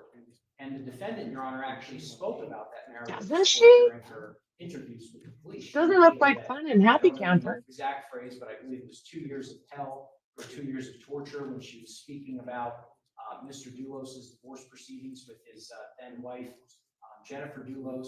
She joked about how she wished Jennifer would just disappear. So this also serves as the motive for why the defendant would conspire with Mr. Doulos to kill Jennifer Doulos. And as the defense has repeatedly said during voir dire, the state has to prove beyond reasonable doubt that I thought this was theirs. It's the. They have repeatedly He does said too. that. So the fact I was that thinking that was the FORBES defense would have for a been minute there. motivated to harm Jennifer Doulos and all of the discord leading up and explaining that motivation is highly probative to Mr. Doulos's intent, his motivation, whether or not he would have conspired with the defendant, his live-in girlfriend. It also goes directly to an element of the case the state has to prove. And you don't look And happy. so, you know, if we look at some of the jurisprudence in the state, and I think I directed the court to State versus Lopez, 280 Con 795, just as an example, anytime there has been sort of hostile acts towards the same victim, courts have routinely held that that is probative of the actor's intent and motivation. So unless the defense is conceding that Mr. Doulos committed this crime, that Jennifer Doulos is deceased, the probative value of this was extremely high before their cross-examinations. It's astronomically high now. And so I am asking that the court I thought allowed she was Ms. declared Almeida to dead already. testify about those My events. There was my something that mistake. she Did I had misunderstand that? mentioned, which was shortly, I don't want to say shortly, but after Jennifer Dulos had left the home, there was an event in which Mr. Dulos almost hit her with the car. Ms. Almeida Oh, returned to the home shortly after, and Jennifer Dulos explained that situation to her. And she was extremely shaken up. And I bet. all of these things, Judge, we believe are probative again to the animus that we would have harbored towards her. With respect to, and if I can just have one moment, Judge? Yeah. With respect to the alleged hearsay statements, I would just indicate the following to the court. Number one, the statements that we're going to be offering that Jennifer made. I wish they'd zoom in on to her Ms. a little bit Almeida more are often. either not being offered for their truth or meet a well-recognized hearsay exception. And I just want to give you some examples. FORBES' then existing belief that Dulos was having an affair, in part because he had been more distant. We're not going to be offering that to show that Mr. Dulos was actually more distant in marriage. We're going to be offering it to show that Jennifer Dulos believed that their marriage was in turmoil and believed he was having an affair. Her then existing belief that she had found proof of the affair. Her future intention to confront Dulos about the affair. Her then existing fear of Dulos. So do you guys think that they need to keep all of this stuff in there about the affair and their relationship? And do you think this all needs to be admitted to be able to continue with charges with Michelle? Her intention to divorce Dulos. Her then existing hope that the divorce proceedings would go smoothly. Her intention to leave the defendant. Oh, he can be happy. Leave the house, and her fear that Dulos would find out. Yeah. Her request Oh, that Lauren doesn't she look evil? after she had left Dulos, and her intention to take the Even the one that I've got. to the doctor's appointment in New York on May 24th. She doesn't look like all of those things, Your Honor, just by way of example, friendly at all in any way, shape, or then form. existing state of mind, Miserable. an intention to do something in the immediate future, and I mean, I guess you don't want to be in court smiling and with something like this, but she's just got like that subsection 4 of the look to her, I think. Code of Ethics. So they're not testimonial. There's no suggestion that these statements were made in anticipation of any criminal proceedings. How's your summer going, Douglas? To the nanny, and that's what she's going to be testifying to, Judge. So all of these things, again, meet well-recognized hearsay exceptions. I would direct the court. There's a more recent case, State versus Ayala. But I also directed the court in our memorandum to State versus NIMS. Victim Our deep freeze is over. Traveling to Connecticut, specifically that he was concerned with how the defendant was handling his sister's affairs. It was not offered for the truth, but rather to explain why the victim went to Connecticut. State versus Smith, victim statements to others.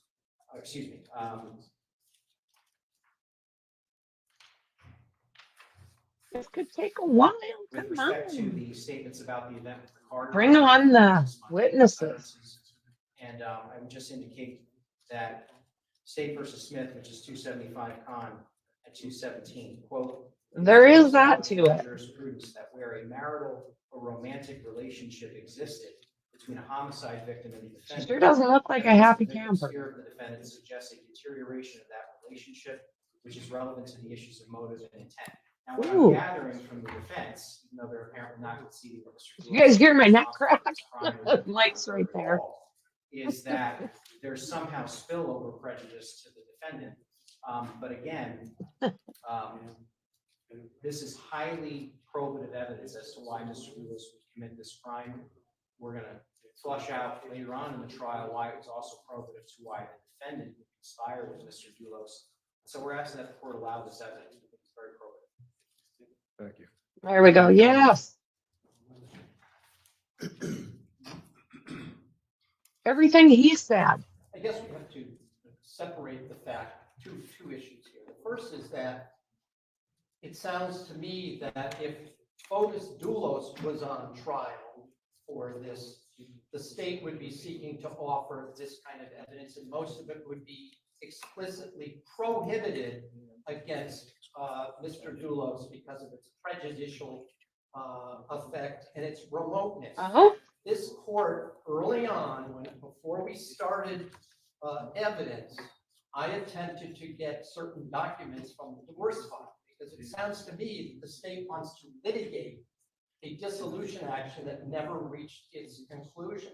The court, in the most recent court proceedings involving the Doulos versus Doulos matter, the volume prohibited is not defense good on their from end, access friends. to those documents. I want to preface my remarks with that. Yeah, because what I'm there, doing now like I is said, I got my the state wants to volume right, litigate and I'm only matters getting from a couple words. 2016 and 2017, years before the disappearance of Jennifer Doulos and the allegations that are set forth in the complaint. So first, there are a number of issues that apply here. The first is that most of what I just heard is not relevant because it has nothing to do with Michelle Troconis. It's also would not be relevant as a motive against FORBES Doulos because of the fact that it occurred before the divorce. It's also relevant for your court's determination. There's no violence involved here. Every one of the cases that the state has cited involve prior acts of actual physical violence. What we have here are arguments about whether the children should go water Yeah, skiing, crappy volume in the whether they were courthouse. allowed, whether whether Mr. Doulos wanted his wife to sign a custody agreement, which is what the claim chasing her around, quote unquote, with a piece of paper is all about. To sign an agreement as to when the children would go, in other words, without litigating it, to agree to those terms. This might be true of any dissolution action, not only in Connecticut, but probably in the entire United States of America. So the problem we also have, which is unique to this case, is that all of these incidents were part of an attempt by Jennifer Doulos to obtain a restraining order. I want to emphasize, because the court may not be aware, Judge Collin had a multi-day hearing where all of these claims were litigated, and he found it not credible. That is, he denied the restraining order.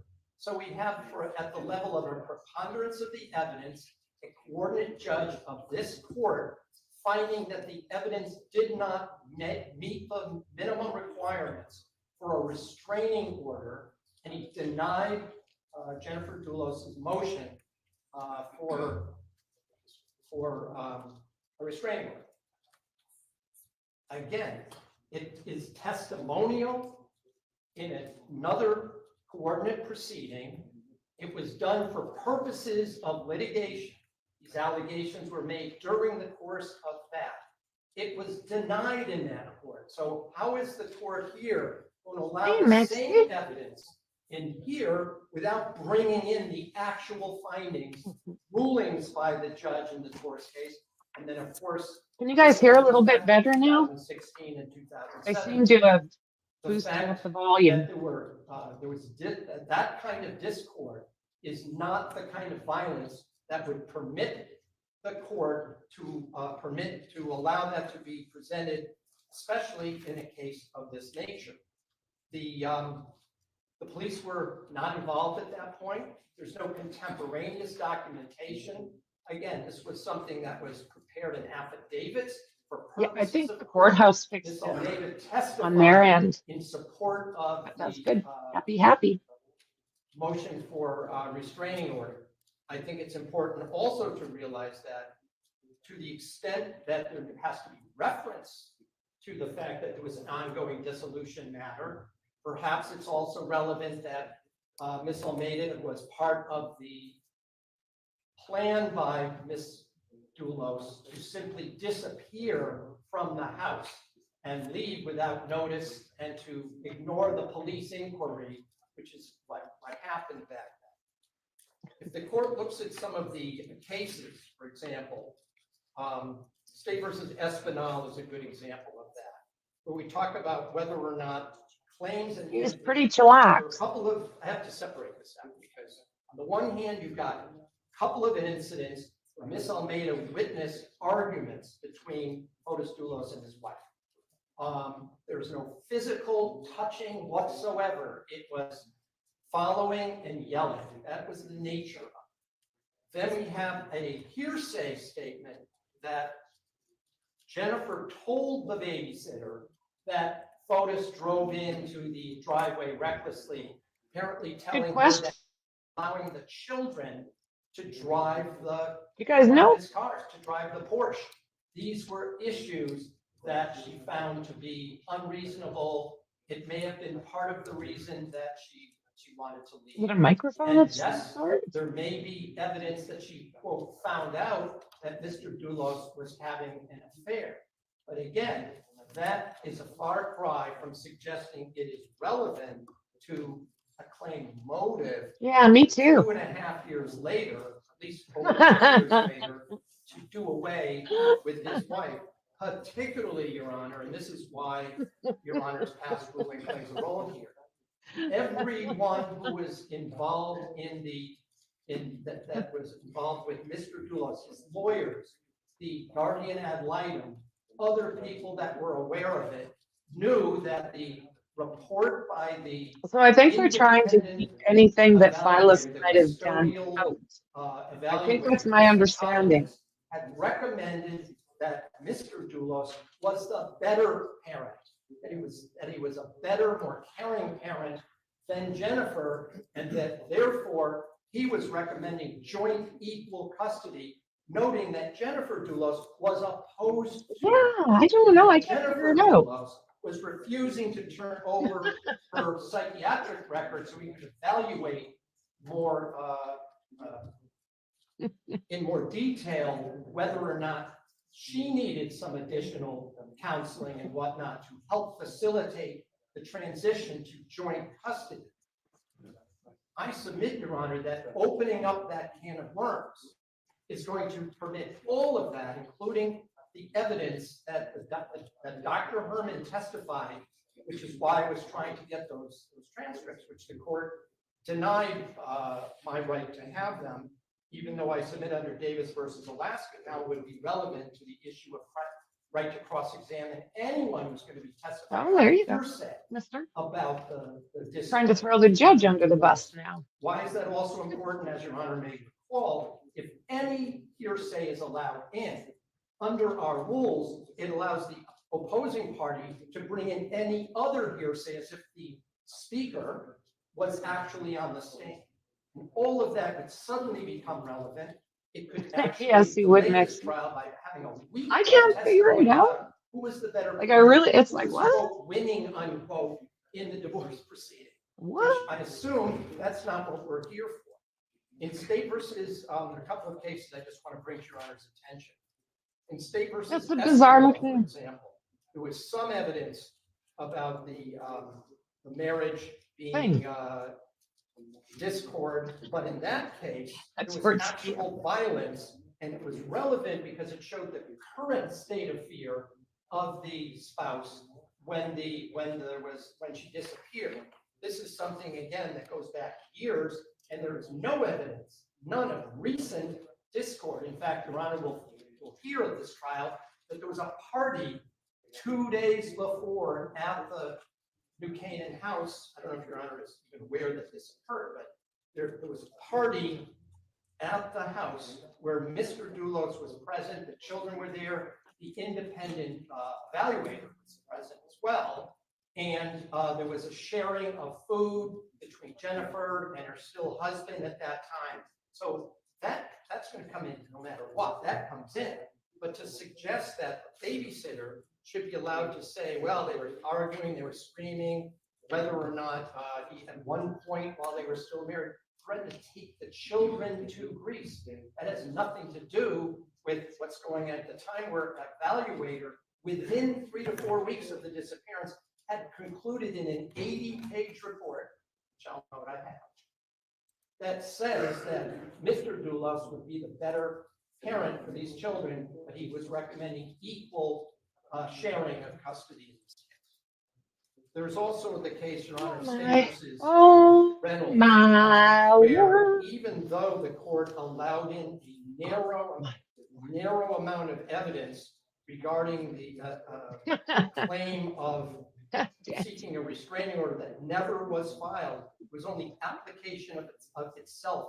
None of the affidavit, none of the specifics of it, and the court was required to give a very, very specific cautionary instruction that could not be considered for the truth of the matter. But as I hear what Mr. McGinnis is saying, he wants this all to be about a claimed motive that he was yelling at. There was argument going on a few years before, not in the interim. It's not, it wasn't like it was ongoing. 2 years before she filed for divorce. And then everything else went through the court. They were using the court process the way it was intended to. She made claims. They were denied. They were in the process of trying to work out issues such as finances. They were working out the custodial arrangement. I'm imagining the finances would have something to do with a motive, along with his little piece on the side. An independent supervisor, because he had apparently told one of his children, according to the file, had told one of his children to not mention the fact that he had Ms. Troconis moving into the house with her own daughter. And so as a result of that, they had issued an order he could, for a period of time, that he could only see his children with an independent evaluator present, which was done, which was documented, which occurred on a regular basis. So I'm not suggesting that the state can't bring up that there was an ongoing divorce. Number one, the only thing that Ms. Almeida knows about it is hearsay. She might have read some documents. She might have talked to the lawyer for Ms. Doulos because she did testify at that hearing. But again, that's an out-of-court statement, testimonial in nature. Therefore, all of that is both a not only hearsay, but it's a denial of right to confront and cross-examine because it was testimonial in nature. That is, for purposes of legal process. And it doesn't matter, it's not this case, it was for a divorce case that was in litigation at that point. Yeah, I think you're right. He's doing everything he can to keep stuff out. He's been doing it since it started, everything he can do to keep anything, testimony, relationship, DNA, everything he's been arguing to keep out. Ms. Doulos told the babysitter, Ms. Almeida, certain things. I assume he's trying to argue they were some kind of spontaneous, excited utterances, but even the way he explained it just now suggested that she later told her about it. And so therefore, one cannot even claim that it happened under the, without the opportunity for contemplation, that it happened suddenly, that was spontaneous in that sense.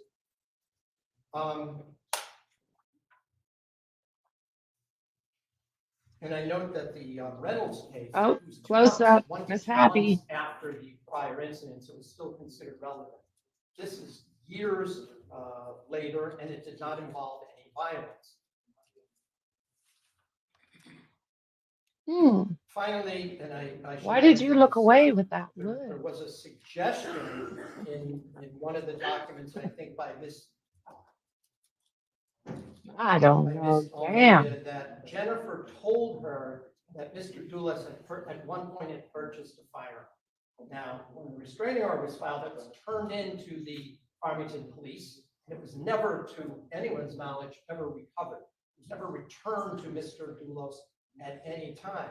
But I assume, since the state didn't mention that, it has no intention of trying to elicit that, because there are several cases, the one that comes to mind is State versus Gerolamo from the mid-'80s, I think, that said that any mention of a firearm when there's no evidence of firearms in the case is Yeah, I was wondering. She's had earbuds in for a couple of days now. In this day and age, where there's all these mass shootings and all these on almost a daily basis, that would be so prejudicial for that to be blurted out that there'd be no way, short of a mistrial, that could be remediated at that point. Could it be a language barrier thing? I doubt it. Finally, there's no such thing as transferred motive. So even if this arguably, to a minimal extent, and with a very truncated offer of proof was admissible against Mr. Doulos.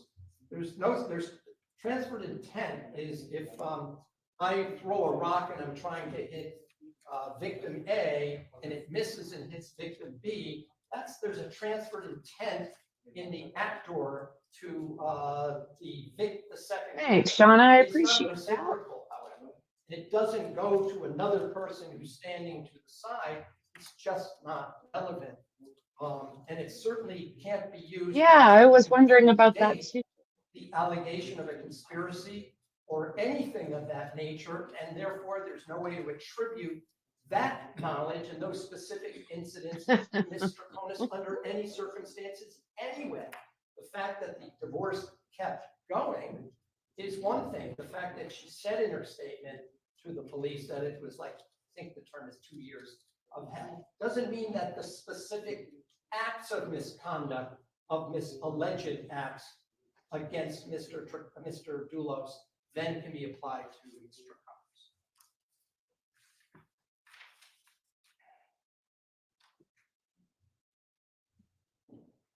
I'll just mention very briefly that. Did you run? Did you run? Whatever the state of mind is of Jennifer Doulos is not covered in this case under either 8-3 subsection 2 or 8-3 subsection 4. Telling her that I'm going to be taking a certain vehicle to New York, for example, although not particularly prejudicial, is, I'm only raising it because that's not the kind of state of mind that would be relevant to the examination. The fact that she was going to New York might be and then didn't show up. That is relevant, but to suggest that one person said, I'm going to be taking one vehicle and you have a choice of two is not the kind of evidence that goes to the state of mind. It's just not relevant or material in this case. Yeah, he's sure coming out with it, but I don't know if it's going to work. It pretty much has to come in.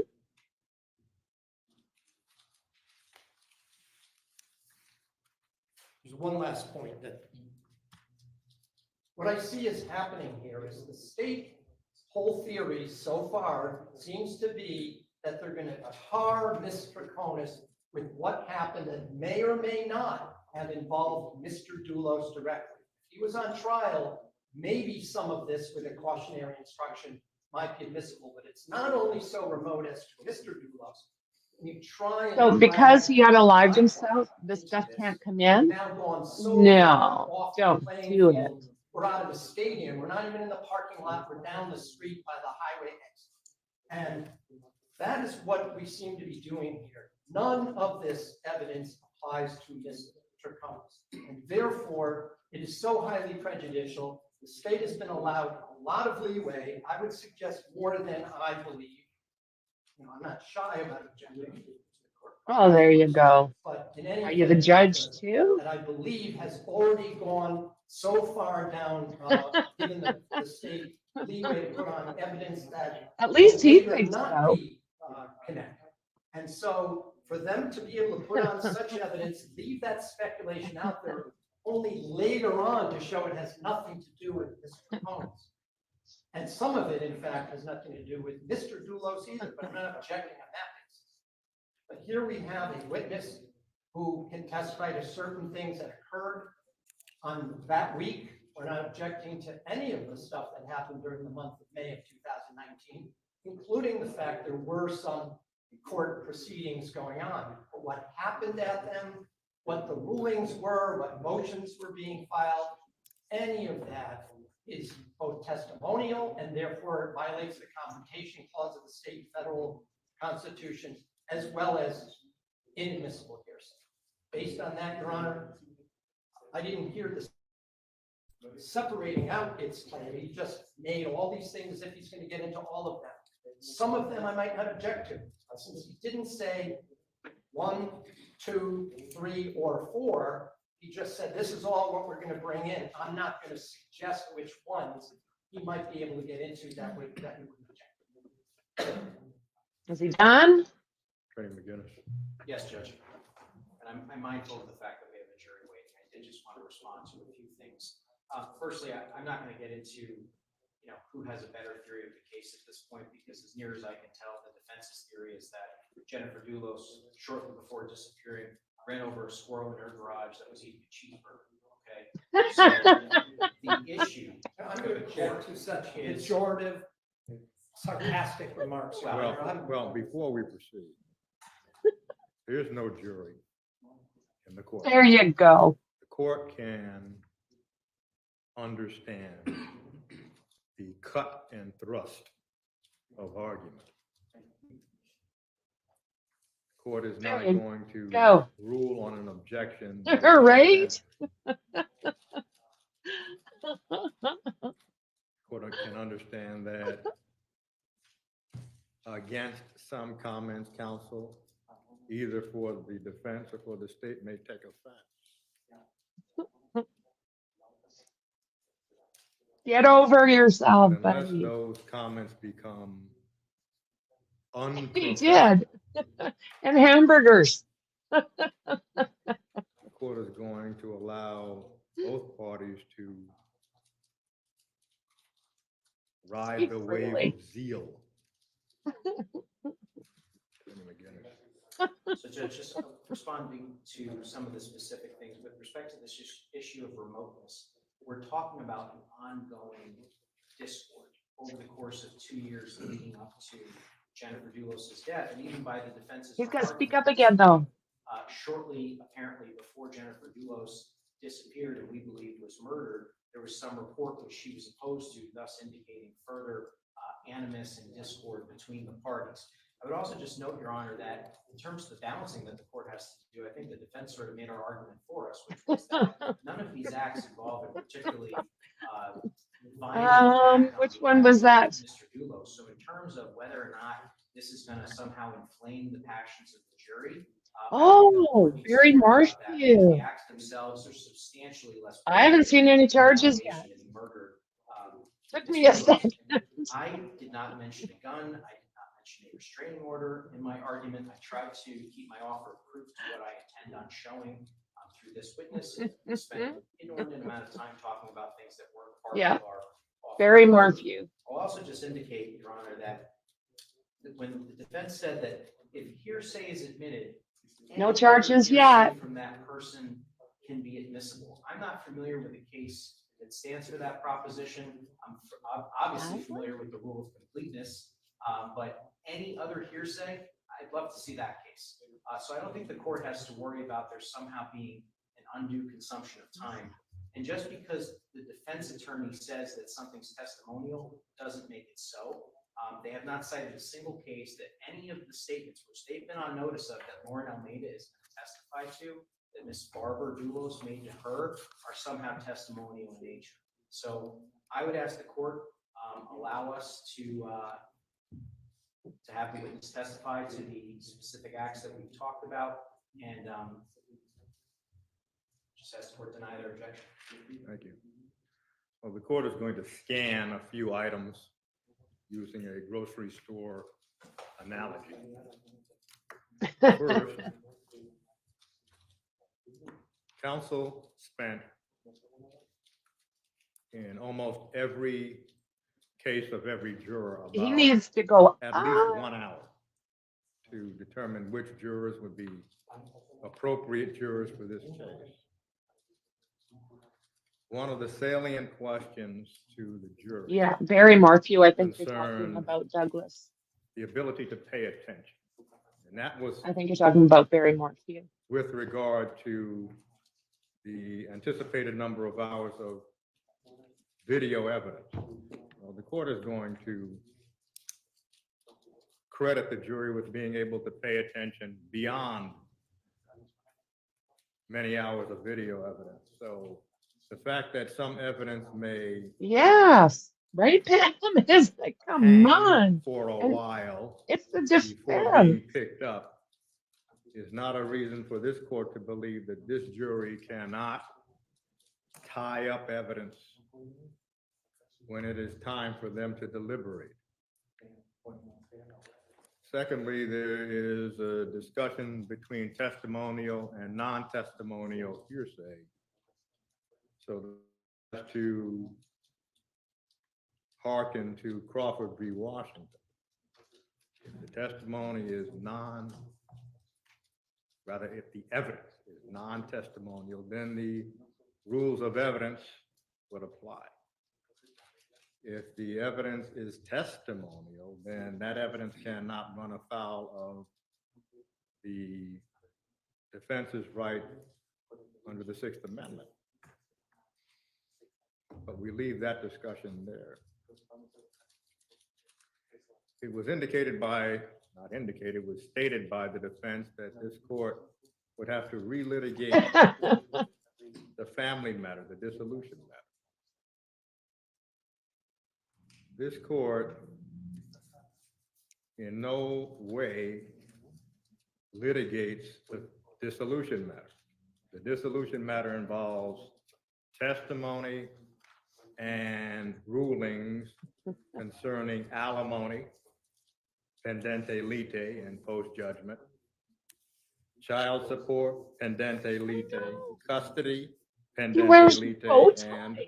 It's so awesome. after I've been dissolution, watching them. visitation, health insurance costs, educational costs, exclusive use and possession of the marital home, pendente lite, and post-judgment.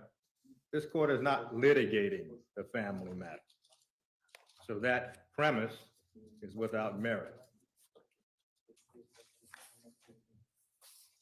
Under our rules, prior bad acts may not be admissible to prove bad character, criminal tendencies, or proclivity. However, prior bad acts may be admitted for other purposes such as motive, malice, Yes. intent, identity, knowledge, absence of mistake or accident, a system of criminal activity, common scheme or plan, evidence that will help corroborate crucial prosecution testimony, or to prove an element of the offense. Nevertheless, if prior bad acts are admitted, the probative value has to outweigh the danger of unfair prejudice. So the court cannot remember the court will refer to it as the grocery list of statements from the next witness. However, the court cannot at this point determine where those groceries will go until it hears more from the witness.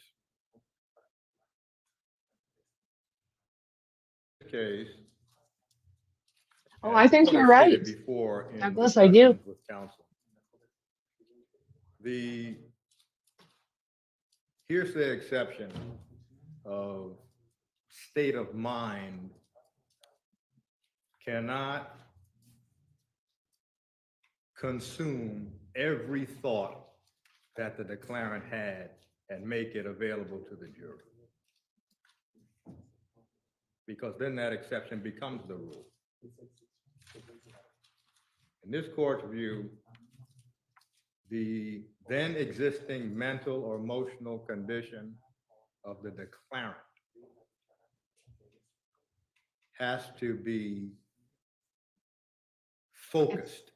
In other words, it's not just a matter of what the declarant said under a certain set of circumstances. It's hard to totally The know exception where goes he's to going. Mental or emotional state. For example, fear or anxiety or terror. So simply everything that Jennifer Farber-Doulos may have said to the housekeeper from what the court heard from the state would not fall into that category. Oh. But the court would have to hear the testimony.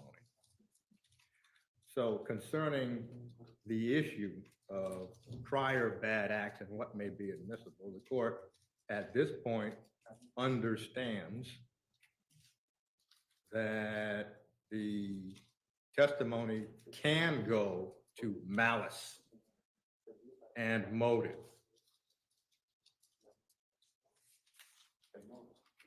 Yes. However, everything that is not go to malice and motive as expressed from what the court understood, the state plans to elicit. I think this guy's The very court would fair. be keen to entertain the objections if it appears, even if it does not appear, that simply everything Jennifer Farber-Dulo said to her housekeeper is coming into evidence. That is not the court's understanding of the state of mind exception to the hearsay rule. Yes. Boom. So the court is going to Boom. allow testimony of marital discord. However, the fact that there is marital discord in this court's view is not exceedingly probative. It's whether or not the statements by Jennifer Farber-Dulo go to motive to murder, her fear, her anxiety, her terror. Not simply whether she did not like something that FORBES Dulos was doing. So the court is going to allow testimony of marital discord, but the court will be keen. I know, you kind of wonder, right? Essentially use a colander to I know. determine what is relevant and what is not. Do we need to take, the Porter factors and the discussion of Porter is going to take up too much time right now. The jury is out. However, the state's witness is probably not going to be done today. We still have a half hour. So what the court would prefer to do is take up the next witness tomorrow morning, take up the There we go. Porter arguments. That's fine with the state judge. I'll just note that All righty. probably going to do then is not ask the representative from the laboratory to come tomorrow. Depending on the court's ruling, we'd ask that she come on Thursday. Well, the lineup for tomorrow is probably going to be Ms. Almeida, correct? Correct. And after Ms. Almeida. We have detectives. So I'll set up the stream here right away for the Rex Heuermann press conference. Miss Almeida may take it. It's supposed to be good, guys. It's supposed to be good. So we'll start now with Ms. Almeida. A quick question, Your Honor. If the court is going to allow some of the marital discord testimony, will the court give a cautionary instruction to the jury about the limited nature of that testimony, and specifically in light of the fact that it's only it's relevant to maybe the allegation involving Mr. Dulos, but is even one step. I'll make it for 15 minutes Well, from now, after we finish limiting this, instructions 15 minutes. after both the state and the defense have had the opportunity to cross-examine and examine. I know. Your Honor, Doesn't look good, does it? no, call Miss Almeida.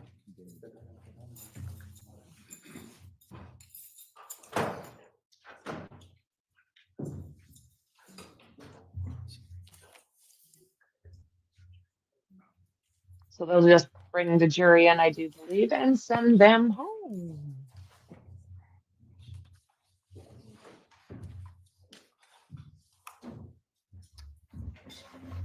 Michelle Troconis. What have you got earplugs? What are you listening to? The trial? Are you listening to the trial, Michelle?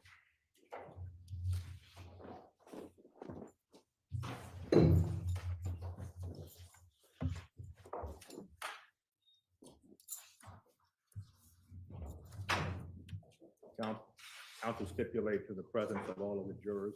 Yes, Judge. Your Honor, the state calls Lauren Almeida. Oh. Oh. Oh, okay.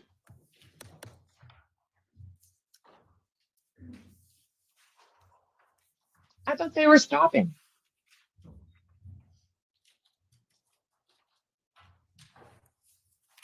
I totally misunderstood.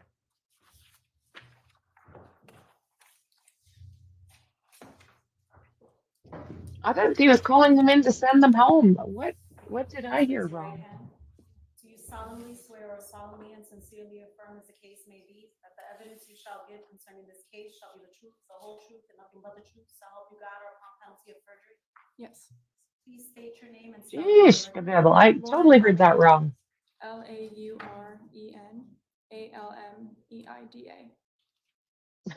You too? Okay. Well, there's no need for a business to go. You may be seated. Thank you. Okay. Good afternoon, Ms. Almeida. Afternoon. You too? How old are you? 32. And where did you grow up? Newington, Connecticut. Who do you currently live with? I live with the Dulos kids. And did you graduate high school? I did. Which high school did you attend? Newington High School. Could you just keep your voice up just a little bit? Newington High School. And did you also attend college? Yes. Where did you go to school? University She of is pretty. I And agree. what did you study at the University of Connecticut? Psychology. Did you graduate? Yes. What year did you graduate? 2013. And you mentioned that you currently live with the Dulos children. Mm-hmm. Did you know someone by the name of Jennifer Dulos? Yes. When was the last time you saw or spoke to Jennifer Dulos? May 24th, 2019. And did you know someone by the name of FORBES Dulos? Yes. How did you know Jennifer and FORBES Dulos? I nannied for them starting in September of 2012. Oh, wow, a while. Dulos married? Yes. When you met them in September of 2012, where were they living? 4 Jefferson Crossing in Farmington. Where was Mr. Dulos originally from? Greece. Did he speak English? Yeah. Did he speak with an accent? Yeah. Where was Jennifer Dulos originally from? New York. And you mentioned the Dulos children. How many children did the Dulos family have? 5. And what are the children's names? I have Petros, Theodore, Christian, Constantine, and Noel. And could you give the jury their age ranges currently? Yep. Currently, Petros and Theodore are 17, Christian and Constantine are 15, and Noel is 13. And you mentioned that Petros and Theodore are 17 and Constantine and Christian are 15. 15. Are they twins? Yeah. So the Duloses had 2 sets of twins? Yep, 2 sets. And when you met them in September of 2012, what was their respective age range? Noel just turned 1, I believe. Christian and Constantine were 4, just turned 4, and Petros and Theodore were 6. How did you get introduced to the Dulos family in 2012? I worked at a daycare center for a few years, and someone that I used to also babysit outside of the daycare told me that she knew someone that needed help. Well, the question is, how did you end up working for the Dulos family? Well, this is preliminary, so overruled. You did mention that you worked at a daycare center. Would you just continue your answer? Yeah, so someone that worked for Jennifer and FORBES said that she knew of a family that needed extra help, and I babysat outside of the daycare, so she introduced myself and my sister. And was your sister also a babysitter? Yeah. What's your sister's name? Ashley. When did you first actually begin babysitting for the Dulos family? It was September of 2012. I don't know the exact date. How often would you babysit them beginning in September of 2012? It started off just like a Saturday or a Sunday. Like I would usually work Saturday and my sister would usually work Sunday, or we would swap. And then over time, I started to work more and more for them. Were you and your sister the only babysitters for the Dulos family? No. You mentioned that you would work a Saturday or a Sunday. What were your typical hours at that point? It varied, but usually like early morning, like 6 a.m. sometimes, because Noah would wake up early, and I wouldn't leave until like sometimes 9 or 10. Were you still attending school when you first began babysitting for the Dulos family? Yeah, I was in my final year. What types of activities would you do with the children while you were babysitting with them? We did a lot of puzzles, magnet tiles, and games, board games. Yeah, the nanny. They pretend and dress up. They also water skied, so we would spend a lot of time doing that. And would you actually go water ski with them? Yeah. So does What it, did Mr. Dulos I do wonder, for is the work jury when you first present met right the now? family? Yeah, I know. He owned his construction business. What was the name of I the thought they company? said this was Ford Group. preliminary. And you mentioned that it was a construction company. What type of construction? He was building luxury homes. Where was the office for Ford Group located? It was in Port Jefferson Crossing. It's in their home. Whereabouts in their home? It was like right above the garage. They had a 2-bay garage. Okay. Above that was a space for the office. What did Jennifer do for work when you met the family? I knew she was a writer. They just befuddled me there for a few minutes.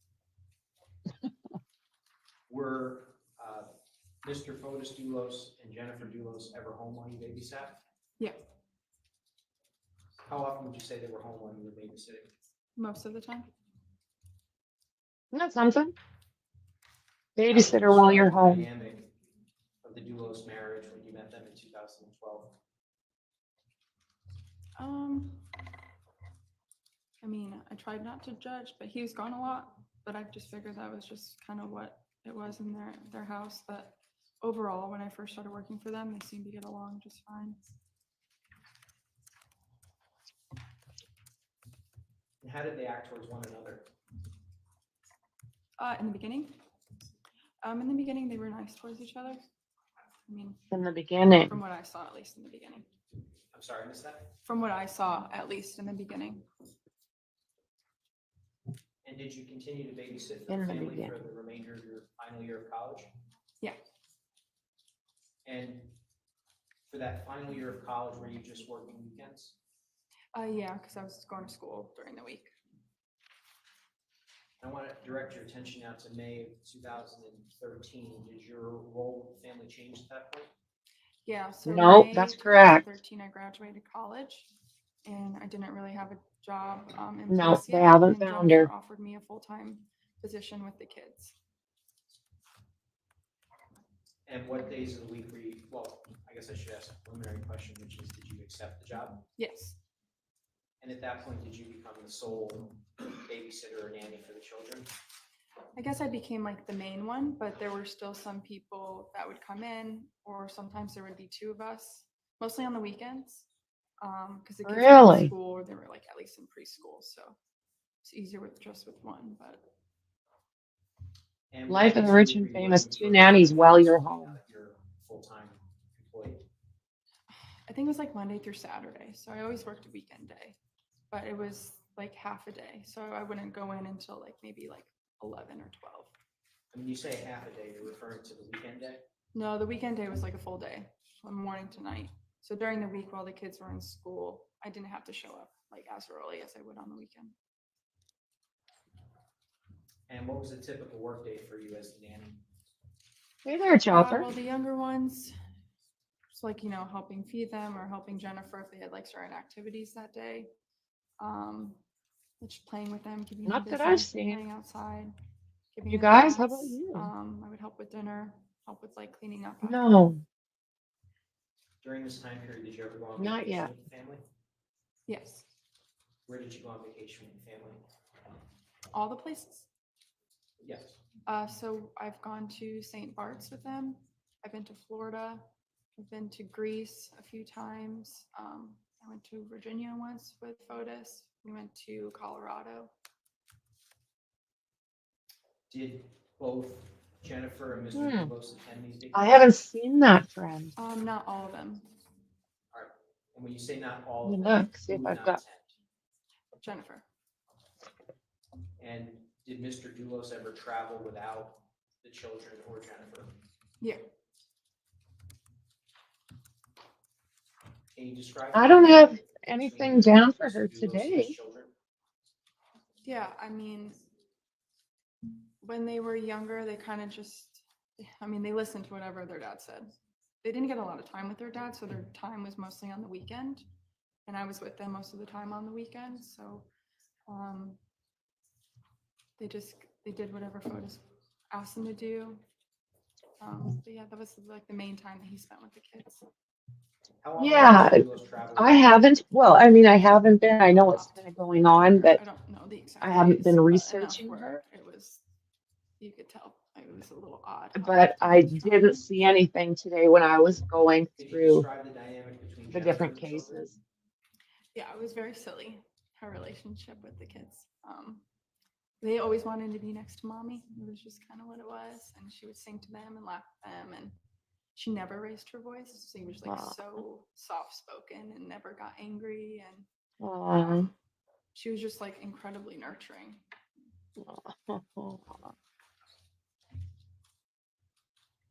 What types of activities did Jennifer like to do with the children? Well said. She would take them to like, we'd go to like these bounce houses all the time with Jennifer.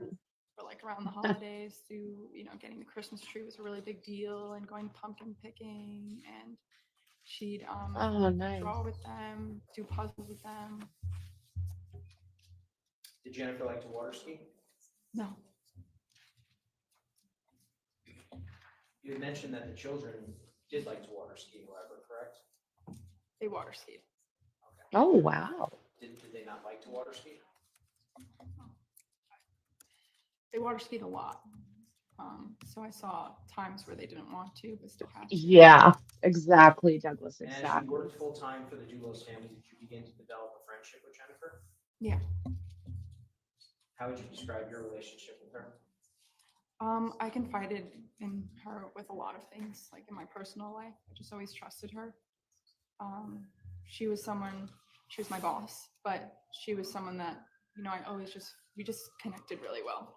We just worked well Nice. with each other. I knew what she liked, what she didn't. She knew what I was good at. Oh, We had a dandy. really good relationship. That's cops of the court, or sorry, stars of the courthouse? Yeah. Must have been Who have you met? going by. Her mom, Gloria, her father, Hilly, when he was alive, her sister, Melissa. I've met her cousins. Yeah. And you mentioned your father. Has he passed away? Yeah. What year did he pass away? I think it was February of 2018, I think. And is Gloria still alive? Yeah. How old is Gloria? No, I think she's 88 or 89, but I don't want to get that positive. wrong. But she's great. Did there come a point in time when Jennifer began confiding in You about betcha. her relationship with Mr. Dulos? Absolutely.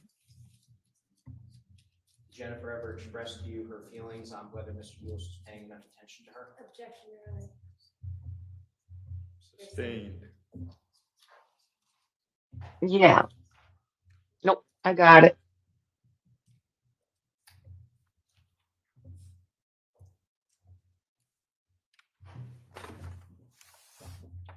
Did Jennifer ever express to you a desire to avoid arguing with Mr. Dulos? Objection, Your Honor. Overruled. Don't forget to subscribe, like, and Yeah. share, and hit that Would you tell bell. the jury what she said? Pretty random She just felt like arguing screaming with Otis, sometimes. like he was harsh and she didn't like conflict, so she could never really like express how she really felt because it kind of got looked over. Now, I want to direct your attention to September of 2013. Mm-hmm. Did you begin working at Ford Group? Yeah. Did Mr. Dulos, by the way, did he own Ford Group for the entire time that you babysat and nannied for the family? From what I knew, yeah. How did you come to begin working for Ford Group? So I was working full-time for the family from May of 2013 that year. And like I said, I still didn't have like a full-time job, the nannying was. And so he just asked if I was interested in coming into Ford Group and, you know, having this opportunity. So I just decided to take it. And were you working full-time for Ford Group after you took the job? No, it was like half Ford Group and half being a nanny. What type of hours were you working for Ford Group? So usually I'd go in at like 8:30, 9 o'clock in Ford Group. And then depending on the kid's schedule, I would have to leave around 1 or 2. So maybe basically like cross the door, and then I was with the kids until like 9-ish, 9:30. And just to be clear, 9-ish, 9:30 at night, correct? At night, yeah. How many days Wow. were you working for Ford Group when you began being employed by Mr. Doulos? 5 days, so Monday through Friday.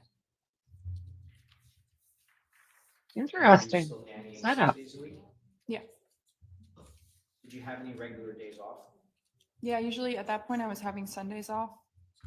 But if I needed like another day off, it wasn't like with Jennifer, it was kind of easy to do that. But usually Sundays were my day off at that time. What were your responsibilities with Ford Group? In the beginning, it was really just like office work. I was like organizing folders, things like that. I would really like worked alongside FOBES. So I basically would follow him along to work sites, and he would show me some things because I was totally new to this whole world. And then eventually in time, I became in charge of the punch list at Ford Group, which was when a house was built, the owners would have a list of things that they wanted to finish off. Like there's a chip here or whatever. And I would be in charge of making sure that that gets done.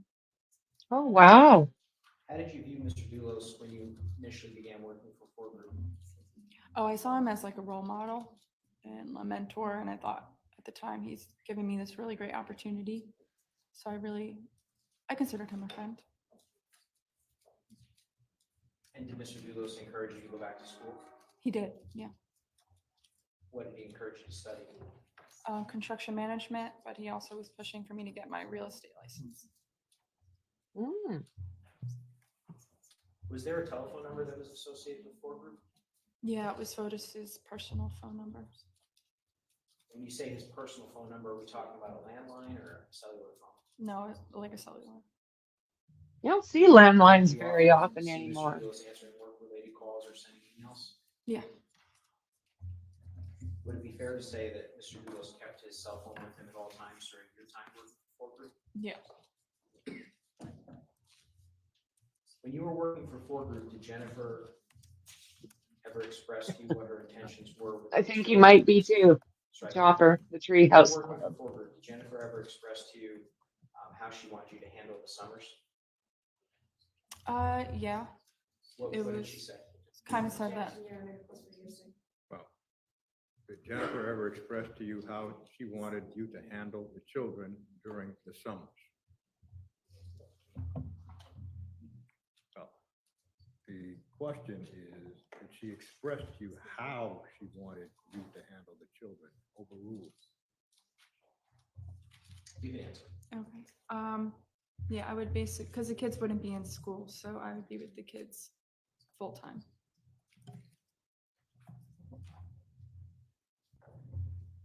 And how many employees did Ford Group have when you began Are working you for them? serious, Dandy? Not a lot. It was very Wow. small. So like a handful. When you say handful, can you just be a little bit more specific for the members? Yes, I would. I guess we just have to count. I would say like 5 or 6, maybe.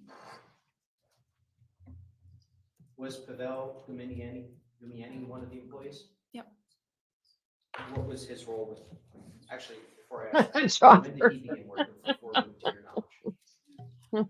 Oh, to my knowledge, I don't know. He was there when I started, even just babysitting before I ever even worked for Ford Group. I don't know when he started, but Okay. and he knew the family for a while. That's all I knew. So by the time you began working for Ford Group, he was already working. So this is the for nanny Ford Group, is that correct? Yes. for Jennifer and And Silas what was his Doulos. role with the company? He was a project manager. He kind of did everything, to be honest. Did Jennifer know Mr. Gumiani as well? Yep. Would he assist her around the house? Yeah. How would he assist her around the house? He would change out the light bulbs when they went out. He would build, I know he built they had this very beautiful playscape in the backyard. I know he built that. He would even sometimes help pick us up from the airport after a trip. Did Jennifer ever work for a Ford group? Not that I know.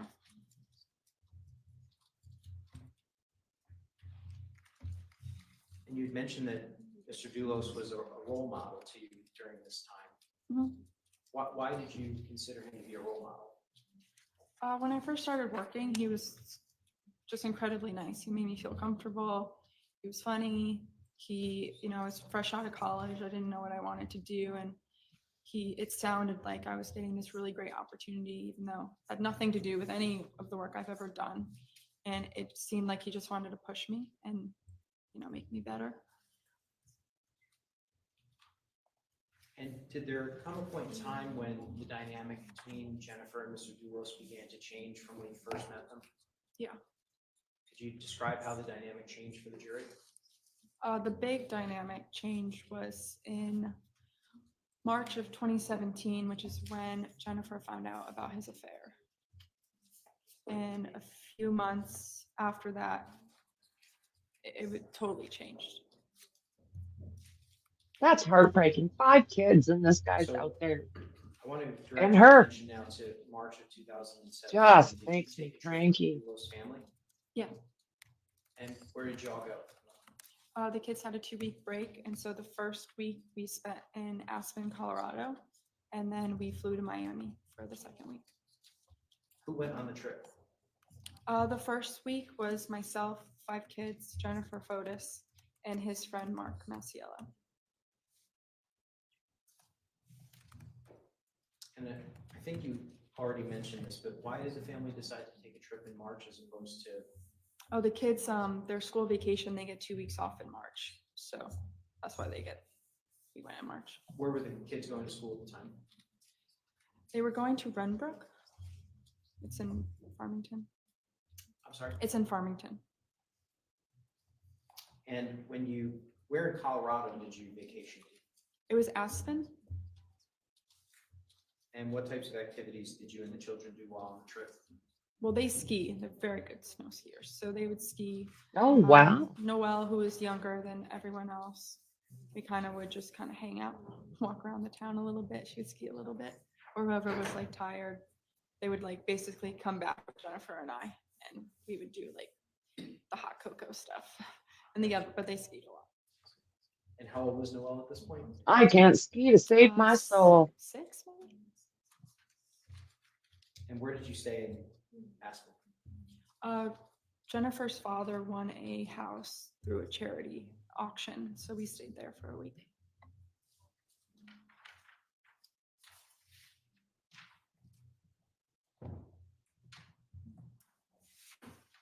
And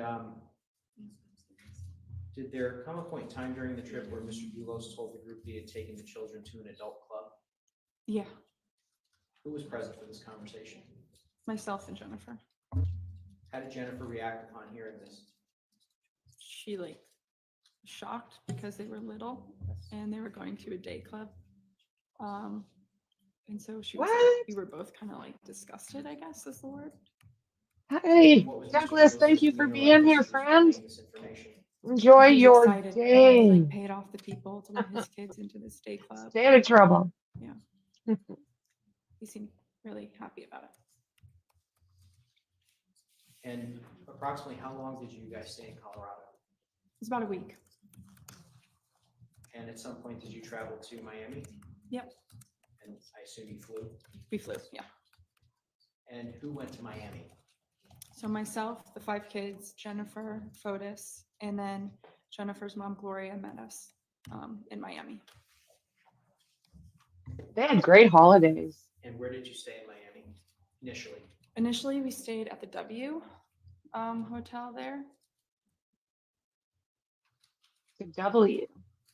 And Is that a describe some of chain? your daily activities in Miami. I assume you're not skiing anymore. No snow skiing, but there was water skiing. So they went from snow skiing and they went to Miami to water skiing. So really, that was Whoa. And where would the family ski? It's a Miami ski club. And who would go to the ski club? Myself, the kids. Sometimes Noelle would stay back with Jennifer. Jennifer would not go, and FOTUS would go. And during this trip, did Jennifer discuss her relationship with Mr. Doulos with you? She did. Well, at this time, did Jennifer discuss her relationship with Mr. Doulos with you? The answer is either yes or no. Overruled. Is that a yes? Yes. And what did she tell you? Well, what did she tell you about the relationship? I'll rephrase. What did she tell you about the relationship? Well, Go figure. Objection, objection, question is objection. very broad. All calls for an answer that could be a narrative. So the court is going to sustain the objection, but allow you to pursue the line. You mentioned earlier that Jennifer had found out about the affair. You all testifying to that? Yes. What did Jennifer say to you about the affair when you were in Miami? Objection. Well, Again, that's going to be overruled. You may answer. She told me she believed that FOTUS was having an affair. Did she say why she believed that? She just said she had this feeling he's been acting weird, and I didn't really believe her at first. And when you say you didn't really believe her, what do you mean by that? At that time, I had a good relationship with FOTUS, and I believed him to be an honest FOTUS? guy, and I couldn't I've been imagine calling him Philos. having an affair. Well, with hello, 5 Tony. Kids involved. So what did you say to her? I said no. The American has Ground made an appearance. for what this witness said is not hearsay. Eh? This witness is testifying about what she said, not what another declarant said. It's an out-of-court statement now. Good to see ya. It's an out-of-court statement, but this witness is the declarant. The witness is telling the jury what she told Jennifer. She has personal knowledge about what she told Jennifer. Overruled. Overruled. What did you say to Jennifer? I told her I don't think that's true. What was her demeanor like during this conversation? She was very anxious, like kind of tight, No. and she seemed upset. Was anyone else present for this conversation? Yeah, her mom, Gloria. Now, during Well, this trip, did you meet someone named? They're letting her Yep. talk, You absolutely. see Michelle Troconis in the courtroom? Yep. Would you just point her out and tell us what color shirt she has on? Beige. Judge, she identified the defendant. Thank you. The record will reflect. Yeah, they're Well, objecting maybe just a little have too about 2 hard, minutes right? past. This is an appropriate point at which to conclude today because you're about to go into other matters that are more significant than just identification. So, ladies and gentlemen, we will conclude today's session. All righty then. We'll not discuss the case. We plan to resume tomorrow at 10 o'clock. 10 o'clock. So guys, I am going to get ready and do the press conference from the Rex Hurman hearing today. So make sure you subscribe and hit that bell, because I don't think we want to miss that. It sounds like wow.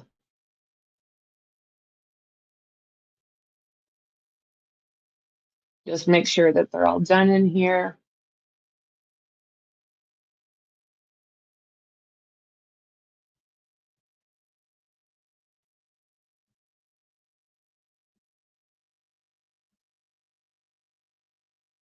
Yeah, that's a good question. That's a really good question.